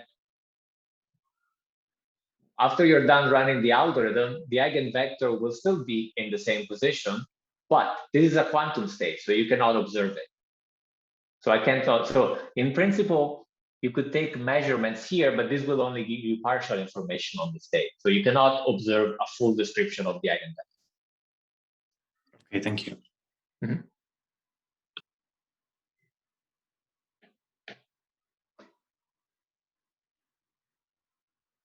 Okay, so why don't we take a break now? And so we start again at, so my 1 p.m., so that would be 7 p.m. Paris time.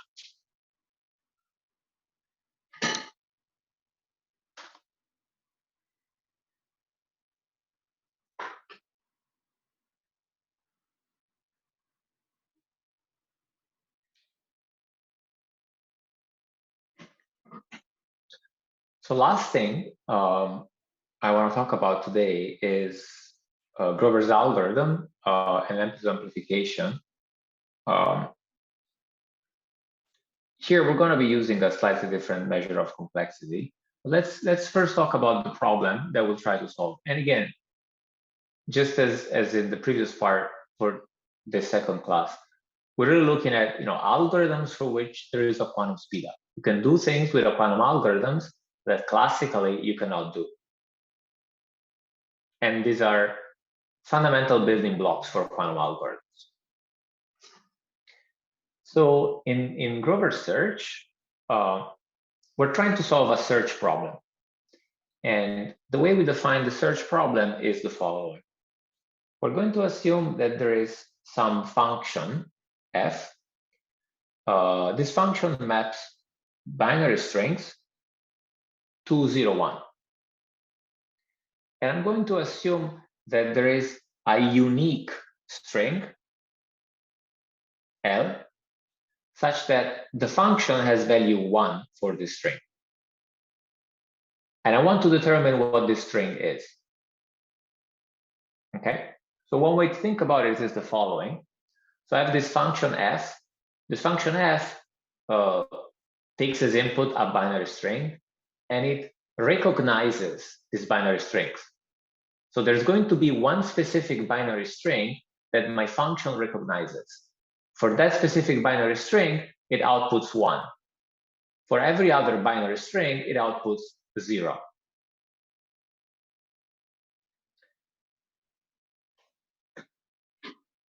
And my goal is to determine what is that binary string.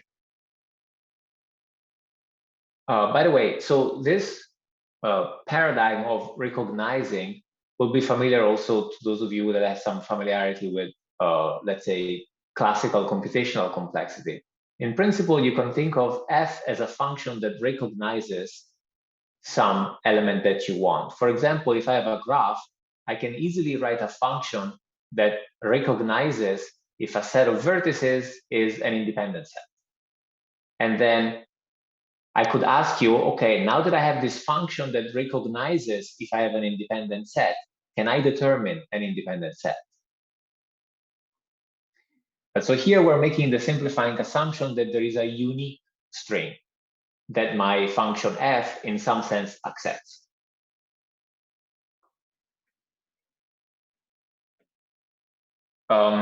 In fact, the algorithm we're seeing is more general than that, but we're making some simplifications so that things are clear to explain. And so my goal is exactly to determine this binary string L. Now, I'm going to measure complexity of the algorithm purely in terms of how many times do I call the function f. So this is going to be oracle complexity. Now, there's many ways to look at complexity of an algorithm. What we've seen so far is you look at the number of gates in a circuit. Here, I'm solving a black box problem. My black box problem is I'm giving you access to this function f, and I want to find out some specific input for which the function f gives output 1. And then my question is, how many times do I need to call the function before you are able to tell me what this binary string L is? So this is generally called oracle complexity. Although this may sound abstract, it has a million applications in computer science. And in general, it's a way of looking at a problem in a more general form. So first, let's think about how you would solve the problem classically. Well, in fact, classically, there isn't much to do because this is the only information I've given you. The function takes as input an n-digit binary string, outputs 0 or 1. How do you find a specific string that for which the function outputs 1? In the worst case, you just have to try everything. You have no other information. So worst case, you may need to test all possible 2 to the n binary string. Now, even if you try a randomized algorithm, you just try an algorithm that randomly picks a binary string and then checks whether that's the right string or not. And then the next step tries a different binary string. And every time you choose randomly, uniformly, that's the best thing you can do. It's not hard to show. Even if you do that, you will need in expectation, let's say, still order of 2 to the n function evaluations in expectation. So there is no classical algorithm that can solve this problem with good probability with less than an exponential number of function evaluations, and in particular, not only exponential, but order of 2 to the n, big O of 2 to the n. Okay? Any question on the setup here?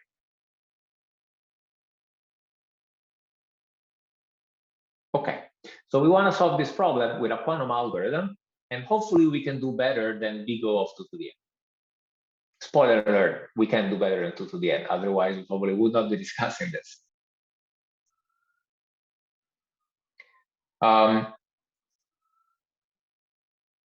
Okay, so how do we represent things in the quantum world? Let's talk about what's the input of the problem. I'll give you an algorithm that requires n+1 qubits.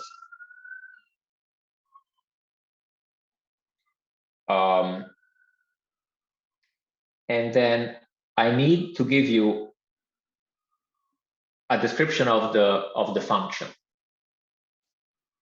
So the function is going to be described in the way that we discussed this morning. So there's going to be some input register of size n. It's this guy here. This is input. And there's going to be some output register.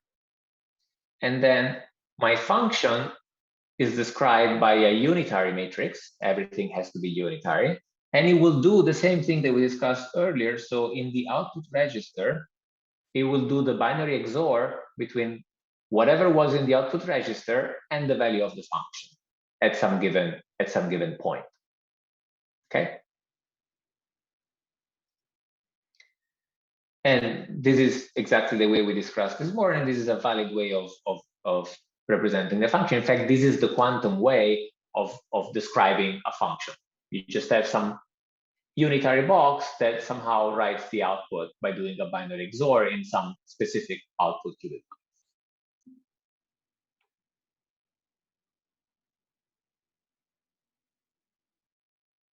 Okay. So how do we solve this problem with a quantum algorithm? Let's first look at a simple quantum algorithm that doesn't work at all, but I want to show you, why this simple approach does not work and why we need to do more. And in particular, I want to use a bunch of concepts that we discussed today. And so one is the fact that it's easy to create uniform superpositions in the quantum world.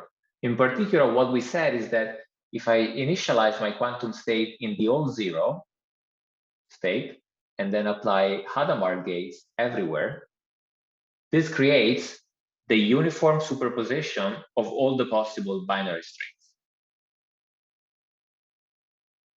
And then I have some extra qubit that was initialized in state 0. I just leave it in state 0. So creating uniform superpositions is easy. Now, we also said that every quantum operation is a linear operation. So let's use this fact to compute the value of the function for all possible inputs. Can I do that? The answer is yes, I can do that, at least in some form. So let's just apply the unitary that represents the function. So this is U of f. I apply this onto my uniform superposition state. And so what happens now? We can use linearity. I just look at what happens if I apply U of f onto each one of the terms of the summation. And so remember what U of f does. U of f does this. It writes the output in the output register by doing a binary XOR. So here, my output register contains 0. And so it's just going to be erased. It's going to be overwritten by the value of the function. And so in particular, when I do this operation, what I get is summation over all the possible binary strings of my input register still contains the binary strings j. And now the output register contains the corresponding function value. Okay? So in some sense, I applied the unitary U of f only once. In some sense, this computes the function value for all the possible binary strings. Now this sounds amazing, but remember that the only way you have of getting information on the quantum state is with a measurement. So what happens now if I perform a measurement on all qubits? Well, remember that the outcome probabilities, they depend exactly on these coefficients here. These coefficients are all the same. So in fact, as the output, I'm going to observe a random binary string and the corresponding function value.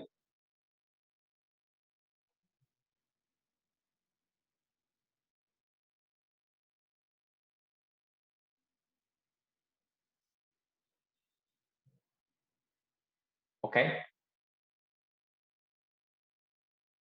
I want to emphasize this again. Why does this happen? Because output probabilities when you outcome probabilities when you perform a measurement depend only on the coefficients of the quantum state.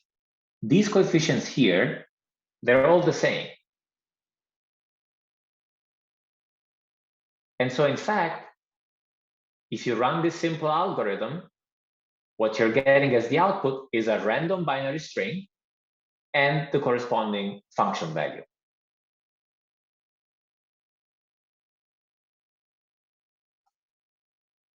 Any question here?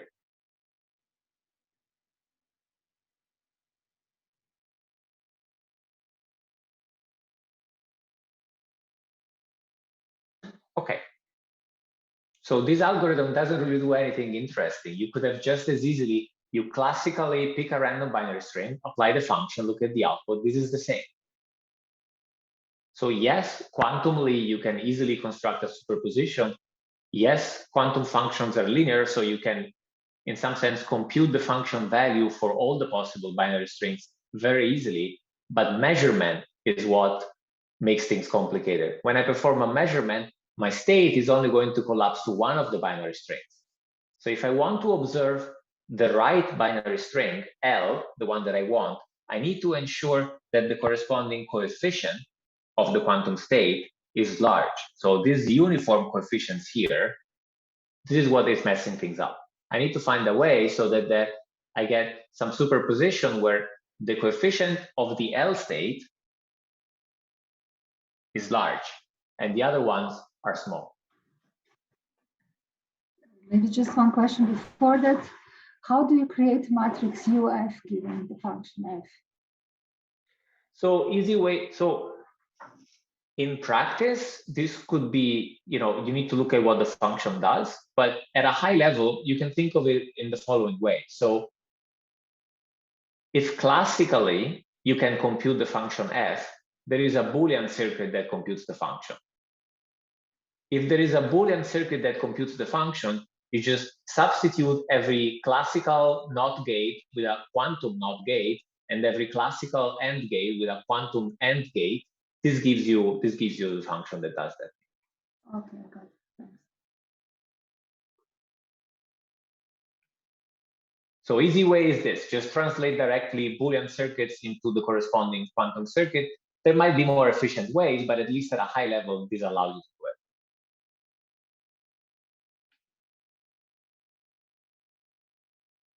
Okay. So how are we going to solve this problem then? We said if you just do uniform superposition, apply the function, take a measurement, you're just sampling a random binary string and looking at the corresponding output. All right, so let's do things in a more interesting way. So I'm still going to start with a uniform superposition of all basis states in the first 10 qubits. And then I'm going to have an additional qubit that we initialize in this specific value, 1 over square root of 2 is 0 minus 1. This is an auxiliary qubit. It will always stay in this state. We'll see why in a bit. And then I'm going to repeat 2 operations for a while. First operation is that I'm going to flip the sign of each vector for which f gives output 1. In particular, I want to flip the sign, if there's some coefficient alpha L for the binary string L, I want to map this into minus alpha L. Crucial thing here is that I'll show you that we can do this even if we don't know what L is. That's the important part. You would think, how do I flip this coefficient? unless I know L. You can do it even if you don't know what this string L is. That's the crucial part. And then the second part, I'm going to perform some inversion of all the coefficients of the quantum state with respect to the average coefficient. And again, I'll give you details about this. And so the idea of the algorithm is that if you do these operations, so every time you apply these two operations, this will increase the coefficient alpha L that is in front of the binary string L, which is what I want to observe, and will decrease everything else. And if I do this enough times, I will get to a point where the modulus squared of alpha L is close enough to 1, that if I perform a measurement, then with probability almost 1, I'll see the answer that I want.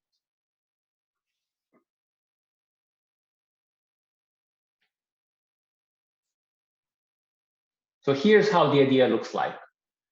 This representation here has no algebraic meaning. It's just meant to give you an intuition of what this does. Okay, so this doesn't correspond to actual numbers or anything, just pure intuition.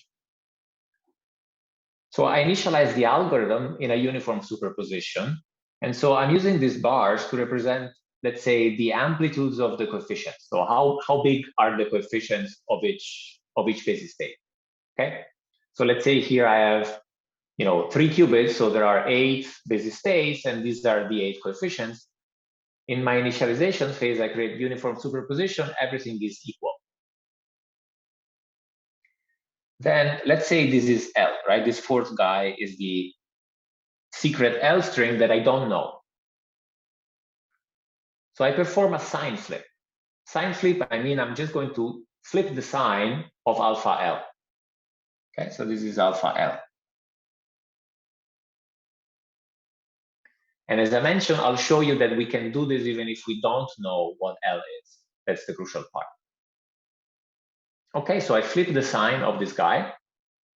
And now I compute the average coefficient. I'm calling this A. What's the average coefficient? Well, so these guys, they're all equal, right? So if all guys were equal, the average would be this line here. But one of these guys is negative now. If one of these guys is negative, the average is going to be slightly below all these coefficients here. So my average is going to be this guy here, A, something like this. And so what I meant by inversion with respect to the average is the following operation. So take twice the average and then perform twice the average minus each coefficient. And so this is twice the average, this one here. I'm going to do this number minus each coefficient. And so I'm going to get these red bars, these guys here. And now notice what happens. Now this guy here, alpha L, whoops.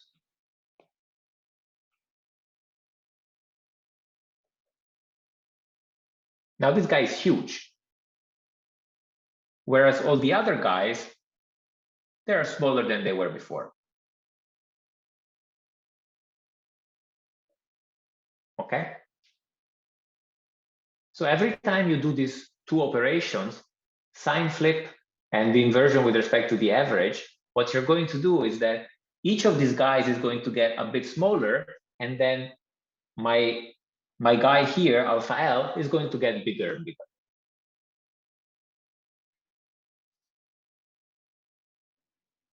Any questions so far?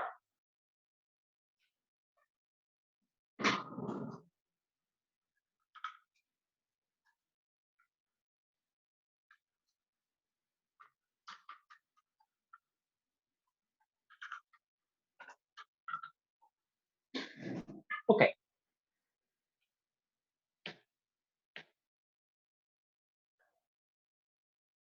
So how do we do this magic trick that we can flip the sign, what I showed earlier here? So how do we do this? Sign flip. even if I don't know L. This is where the weirdness of quantum mechanics comes in. It's quite easy to see this algebraically. So I'm claiming the following. So I want to flip the sign of this state. So remember, actually, let me go back to slides. So remember we said there are n+1 qubits. First 10 qubits, uniform superposition. Last qubit, you set it in this state. I'm claiming if you want to flip the sign of the basis state L corresponding to the basis state L, from this state here, you simply need to apply your unitary that represents the function f onto the quantum state. And so why is that? So let's look at this from a rather general point of view, and we'll see what is the trick that we are exploring. So I want to apply this function u of f onto my quantum state. My quantum state at some iteration of the algorithm is something that I can express in this form. There's going to be a superposition of the basis states with some coefficients alpha j. What are these coefficients? At the first iteration, they're all equal. They're all 1 over square root of 2 to the n, but then in subsequent iterations, they could be other things. So it's a superposition of all the basis states with some coefficients. And we said the last qubit is always in this state, 0 minus 1. We construct it in such a way that that's what it is. Now let's apply the function. To apply the function, I'm going to split this summation into two parts. So first part here contains only the basis state L. Second part contains everything else. Okay? And then I use linearity again. So if I apply, let's look at this part first. I apply u of f. What does u of f do? Remember, u of f performs this operation here. In the second register, it does the binary XOR with the function value. Okay? But now, what is f of L? F of L is 1. So here, in the first part of this expression, I'm going to get this stays the same, alpha L times L. And here in the auxiliary qubit, I'm going to get 0 XOR 1, that's just 1, and 1 XOR 1, that's 0. And now let's look at the second part of this expression. Second part is where I'm looking at all the other basis states. So not L, everybody else. So same thing, my function u of f simply does the binary XOR, but now these guys are 0. F of j is 0 for every j that is not L. So now here, I still get 0 minus 1. And whereas on the first part, in this expression, I'm getting 1 minus 0. But 1 minus 0 is also equal to minus 0 minus 1. Okay? So if you rewrite this first term in this way as minus 0 minus 1, then you can again collect 0 minus 1 in the last qubit. And then if you look at what happens on the first n qubits of the quantum state, these guys here did not change. This guy here got multiplied by -1. Why can I do this? Because of the property of the tensor product that scalar multiplication, you can put it anywhere you want in the quantum state. Although, if you look here, it would look as if you multiplied the, this seems as if I multiplied the last qubit by -1. But multiplying the last qubit by -1 doesn't really matter. Algebraically, I can put the -1 everywhere I want. This is just a scalar multiplication. So I can think of the -1 as being applied, in fact, onto this coefficient. And this allows me to do the sign flip.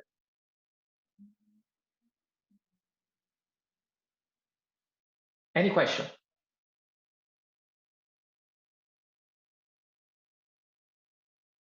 But this is a quantum trick. There's no classical equivalent for this.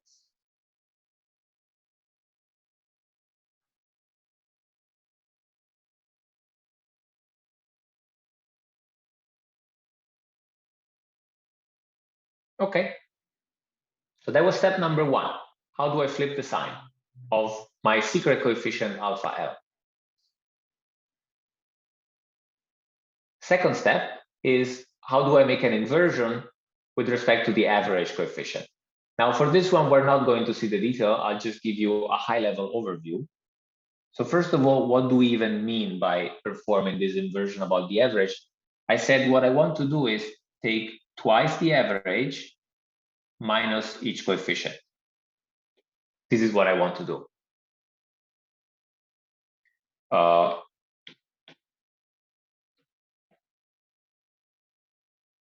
Exactly this step here. Twice the average minus each coefficient.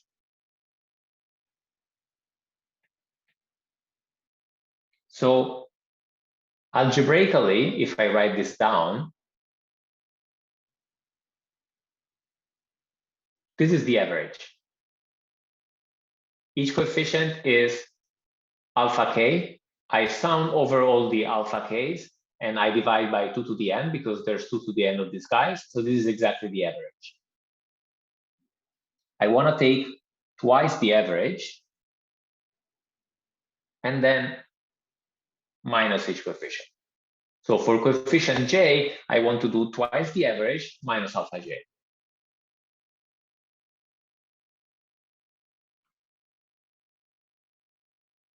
In matrix form, this operation, if you write down what this operation is in matrix form, it's this.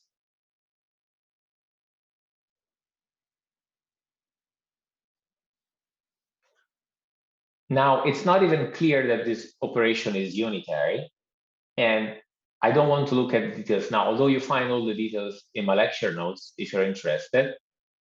The only thing I'm going to say about this is that, in fact, this operation, one can show that you can decompose it in the following way. It's a product of Hadamard matrices, these guys here, this is just Hadamard's tensor n times.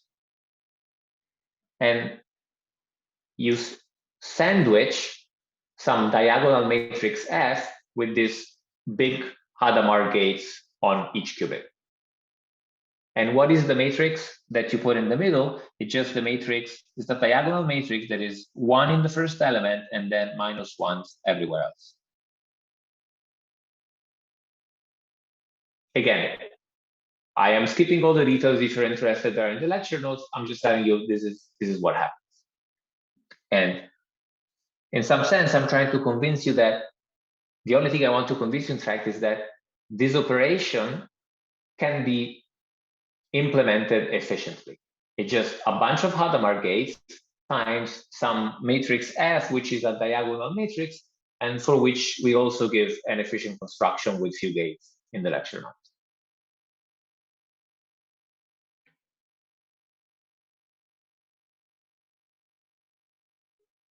Any question here?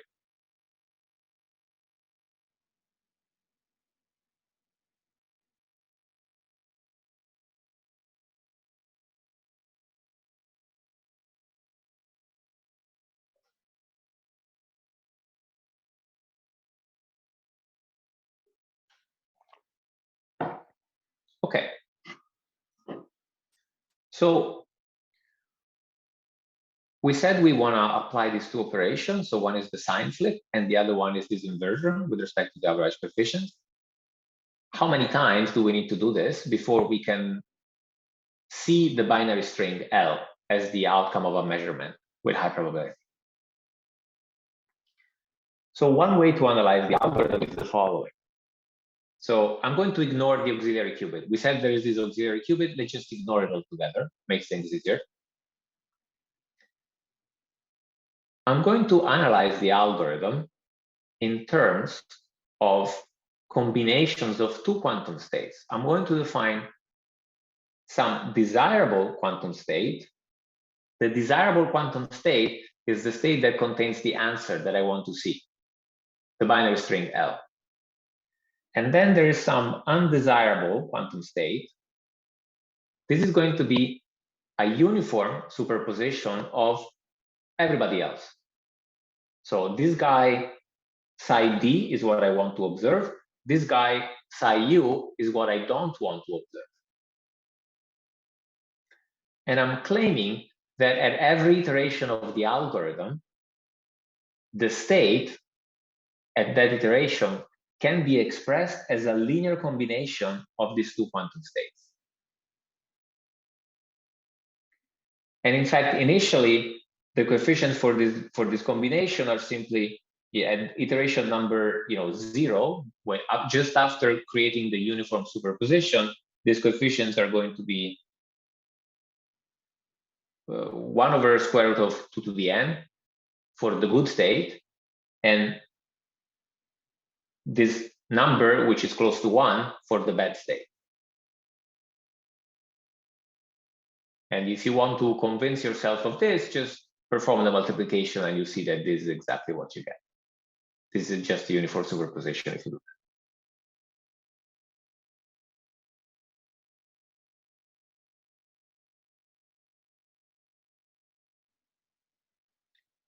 So what does each iteration of the algorithm do? We said there's 2 steps: sign flip, inversion about the average. So sign flip, what the sign flip does is simply that it changes the coefficient alpha L.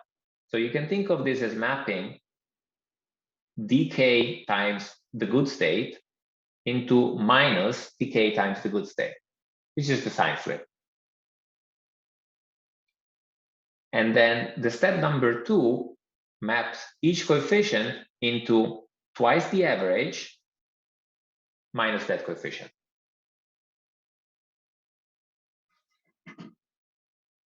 If you write down the expression for these 2 steps exactly in the way that I'm giving here on the slides, then you'll see, and this is also given in the lecture notes if you're interested, that this gives you the following recursion.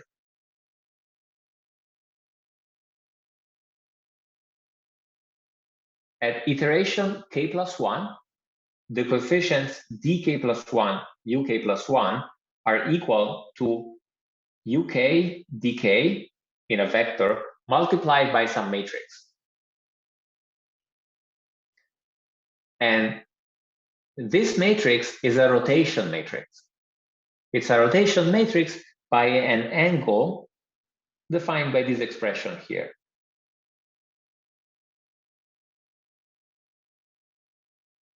I also have a sketch of this in a few slides.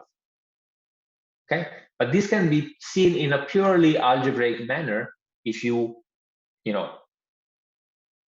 carry out these operations that I wrote here on top and just write down the algebraic expression for these guys here.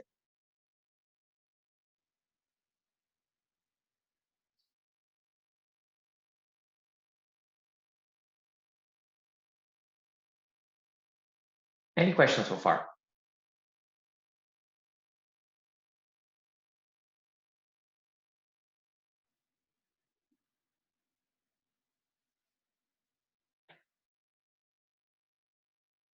Okay. So why am I writing this? Well, once you express things in terms of a rotation matrix, then looking at the effect of multiple iteration becomes easy. So if one iteration rotates my vector dk uk by some angle theta, then k iterations rotate that vector by an angle k times theta. You know, rotation, you just keep applying rotation, just mean you keep rotating by some angle. So in particular, I can express these coefficients dk uk in terms of the coefficients that I had in the initial quantum state. Remember, d0 was 1 over square root of 2 to the n. And u0 was square root of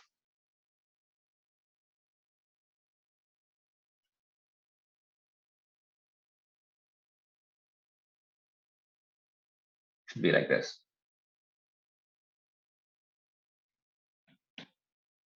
Yes. Okay.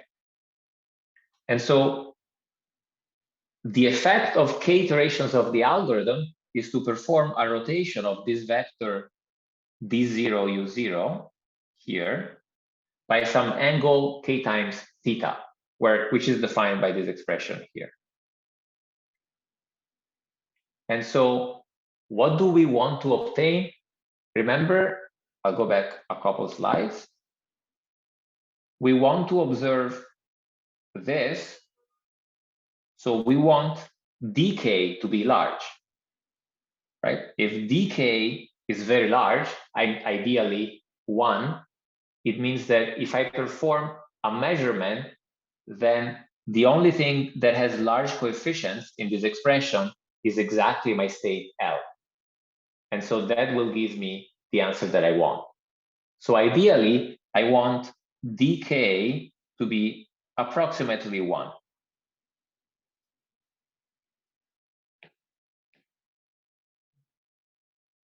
And so in this expression here, how do I get dk to be approximately 1? Well, this is large, right? So u0 is very large, d0 is very small. So I want sine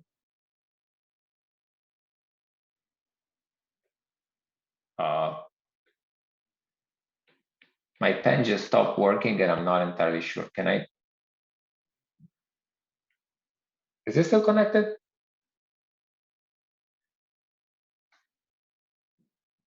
It is, okay. Okay. All right, my pen just stopped working. So I want this sine to be large, okay? So sine of k theta large means that k theta should be approximately pi over 2. And so if I use the approximation that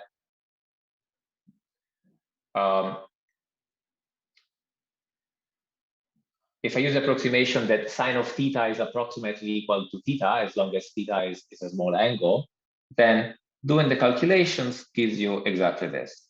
So the number of iterations k should satisfy this expression here. So in particular, k should be equal to pi over 2 theta. And then we know this. So what you get is something which is roughly square root of 2 to the n. So if you do the algorithm for these many iterations, you have probability very close to 1 of observing the string L. And in particular here,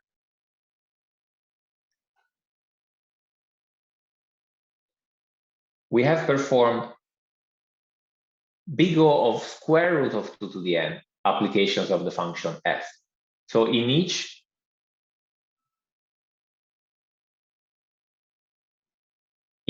iteration, we apply the function f only once. Here, when we want to perform the sign flip, we said we do this by applying the function. So each iteration is one function application, in total, I need square root of 2 to the n iterations and therefore applications. If you did this classically, you needed 2 to the n applications of the function. And in fact, it can be shown that this is optimal for quantum algorithms. So in fact, so this gives you, first of all, this gives you a quadratic speedup. So quantumly, you need quadratically fewer applications of the function to find the answer with probability close to 1. But also this is optimal in some, so there is no quantum algorithm that can do better than this.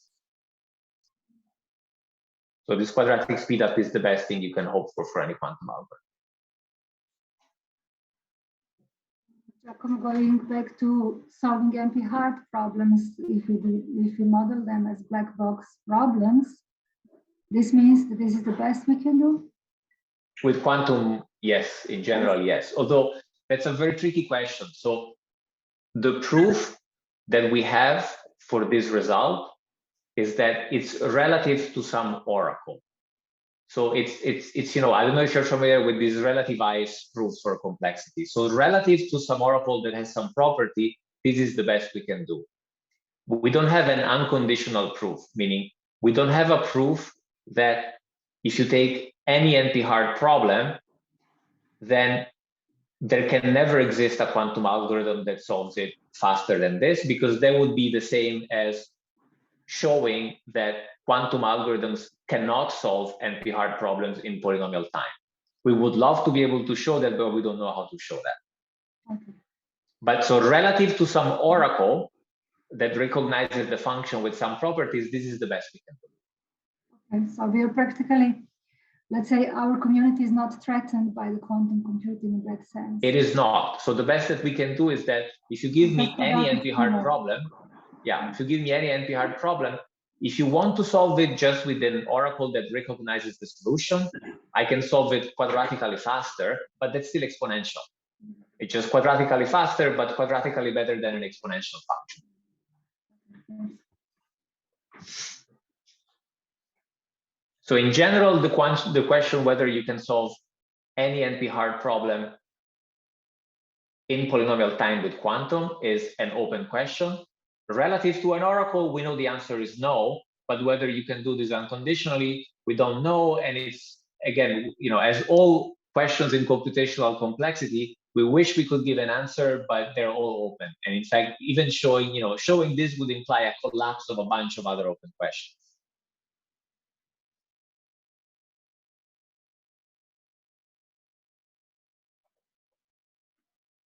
But so yes, so for the current state of the art, I would not say that combinatorial optimization is threatened by quantum that much.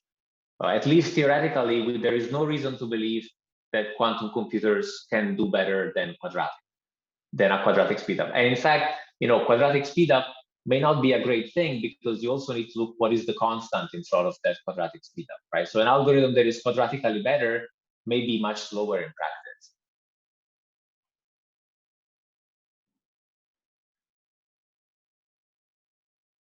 Other questions?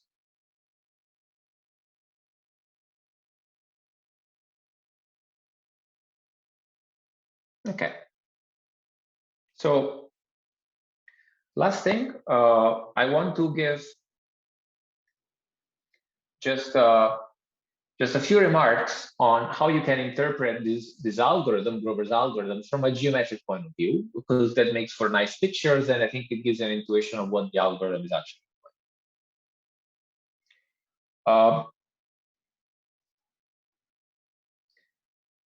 So I'm going to generalize it first. First, I generalize it, and then I show you what it does. So I'm going to generalize this algorithm by saying that I have the following goal. I want to approximately construct some state, psi d, and I have access to two things. So I have a circuit that creates a superposition of psi d and everything else. So here in my definition here, I have this state psi d, which is what I want, and some state psi u, which I'm just going to define as some state which is orthogonal to psi d. Okay? And so I have a circuit that creates a superposition of some good state, psi d, and a bad state, psi u. And then I have a circuit that performs a sign flip for the good state. So what this circuit does is that if you give it as input a superposition of the good state and the bad state, it's simply going to flip the sign of the coefficient of the good state. Okay? Now, this is a restatement of what we saw earlier for Grover's search. In fact, for Grover's search, my desirable state is simply the basis state L. That's the binary string that I want to observe. The uniform superposition, so just the Hadamard gates, is what creates this, combination of the good state and the bad state. And the circuit that performs the sign flip, so the final part of the sign flip, is what we showed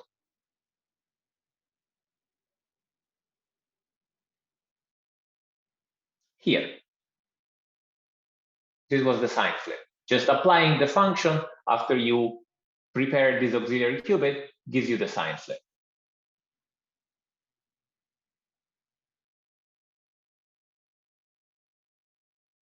And so this is a more general version of Grover's search. I want to approximately construct this good state, and I have access to these two circuits. So how do we do this?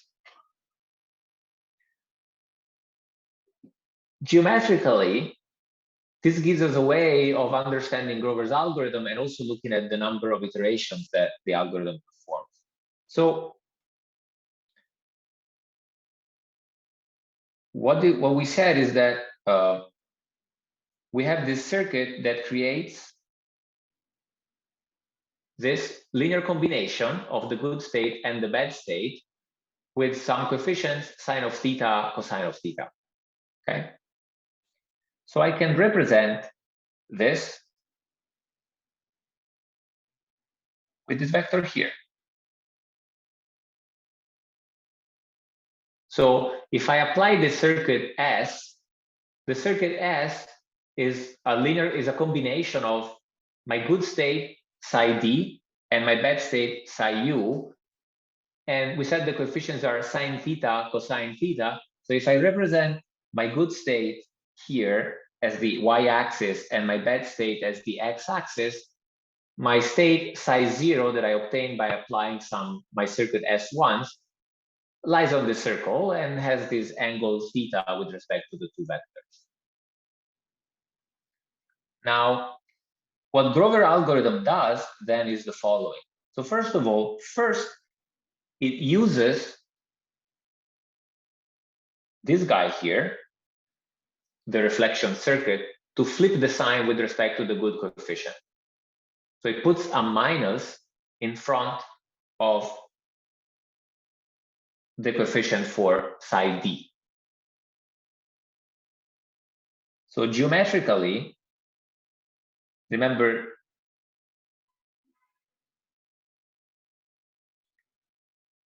this is my psi 0. If I flip the sign with respect to psi d, I'm going to go exactly here. I'm flipping everything with respect to the y-axis. And this angle here is still theta.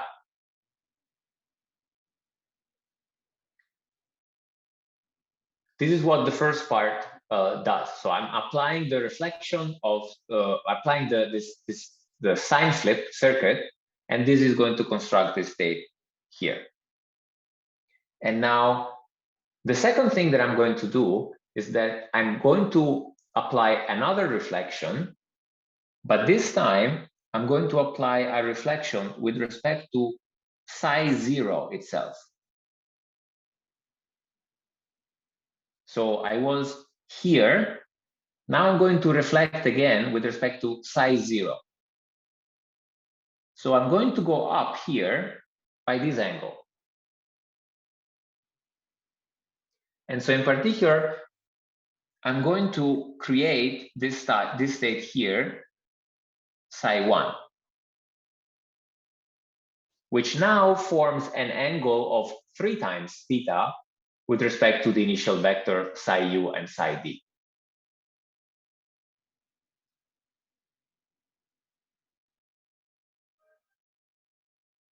Any question here?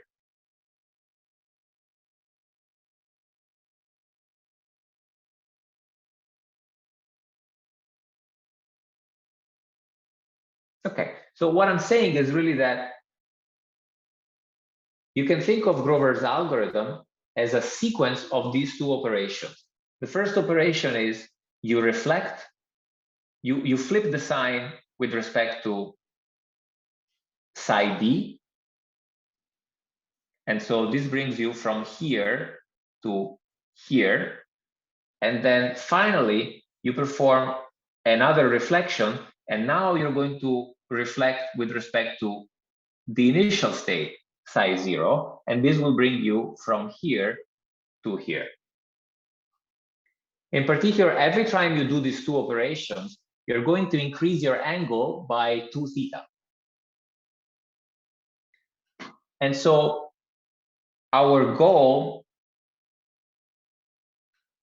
was we want to obtain something which is as close as possible to psi d. So we want to obtain the angle pi over 2, just the 90-degree angle. This is what we want to do. And so the number of times that I need to do these operations is the following. So my initial angle is theta. I want to reach pi over 2. In every iteration, my angle increases by 2 theta. So the number of iterations that I want to perform is just pi over 2 minus theta. This is the distance that I want to cover, divided by 2 times theta. This is how much distance I cover in each iteration. And then, I want this to be an integer number because the number of iterations that I apply is an integer number. So you just round this to some integer.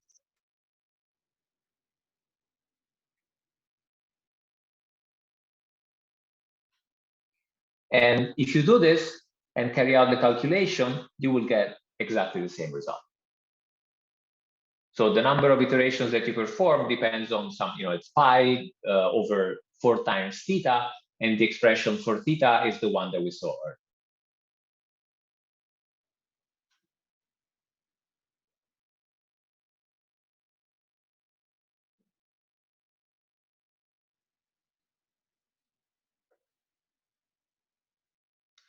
So this idea of recognizing a marked element, in fact, can be applied to anything. So in general, when you discuss Grover search, it's easier to think of, I have a function that recognizes some element. Let's say I have some marked element L, and my function tells me, yes, this is the marked element, or no, this is not the marked element.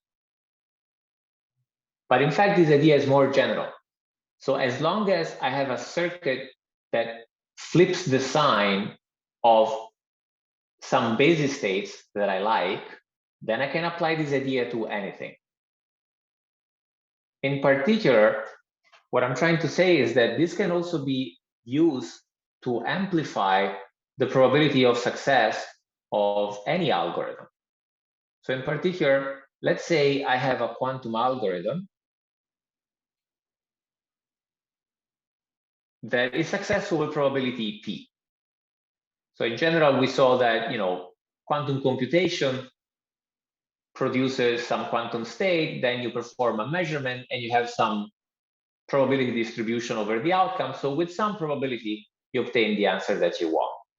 And let's say this probability is p. Now, if I have a flag register, so if I have some register that allows me to check whether my algorithm was successful or not, just something that indicates, yes, this algorithm worked, or no, this algorithm did not work, then I can use this idea to amplify the probability of success by doing this sequence of rotations. And every time I do this, I increase the probability of success by a little bit. And in particular, this lets me say this very general statement that, so if I have an algorithm that is successful with probability P, then I need to repeat this algorithm order of 1 over P times, right? So let's say if I have an algorithm that is successful with probability 50%, in order to be successful, my expected number of times that I need to run the algorithm is roughly 2. But quantumly, I can do the same thing and get an algorithm, and by applying Grover's search, I can obtain the correct answer running the algorithm order of 1 over the square root of P. So it's a quadratic improvement in terms of the number of iterations that you need to run a probabilistic algorithm successfully. Okay? So in particular,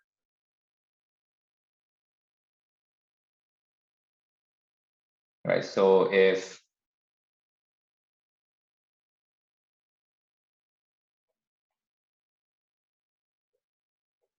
yeah, this doesn't really work.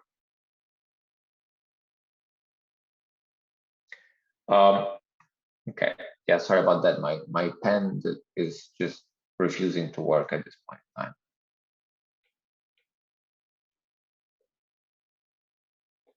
Nope. Okay, so any algorithm that is successful with some probability P, you can increase the probability of success using Grover's algorithm. And the relationship that you need is exactly this one here. So if classically you need to run the algorithm 1 over P times, quantumly you run it 1 over square root of P times. And this is smaller. And this is very general. Any algorithm for which you can decide whether the algorithm was successful or not, you can apply this trick. And this gives you quadratic improvement of the probability.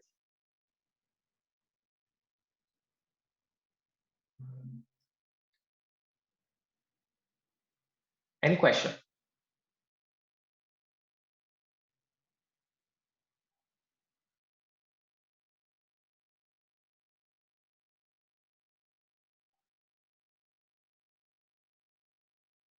Okay.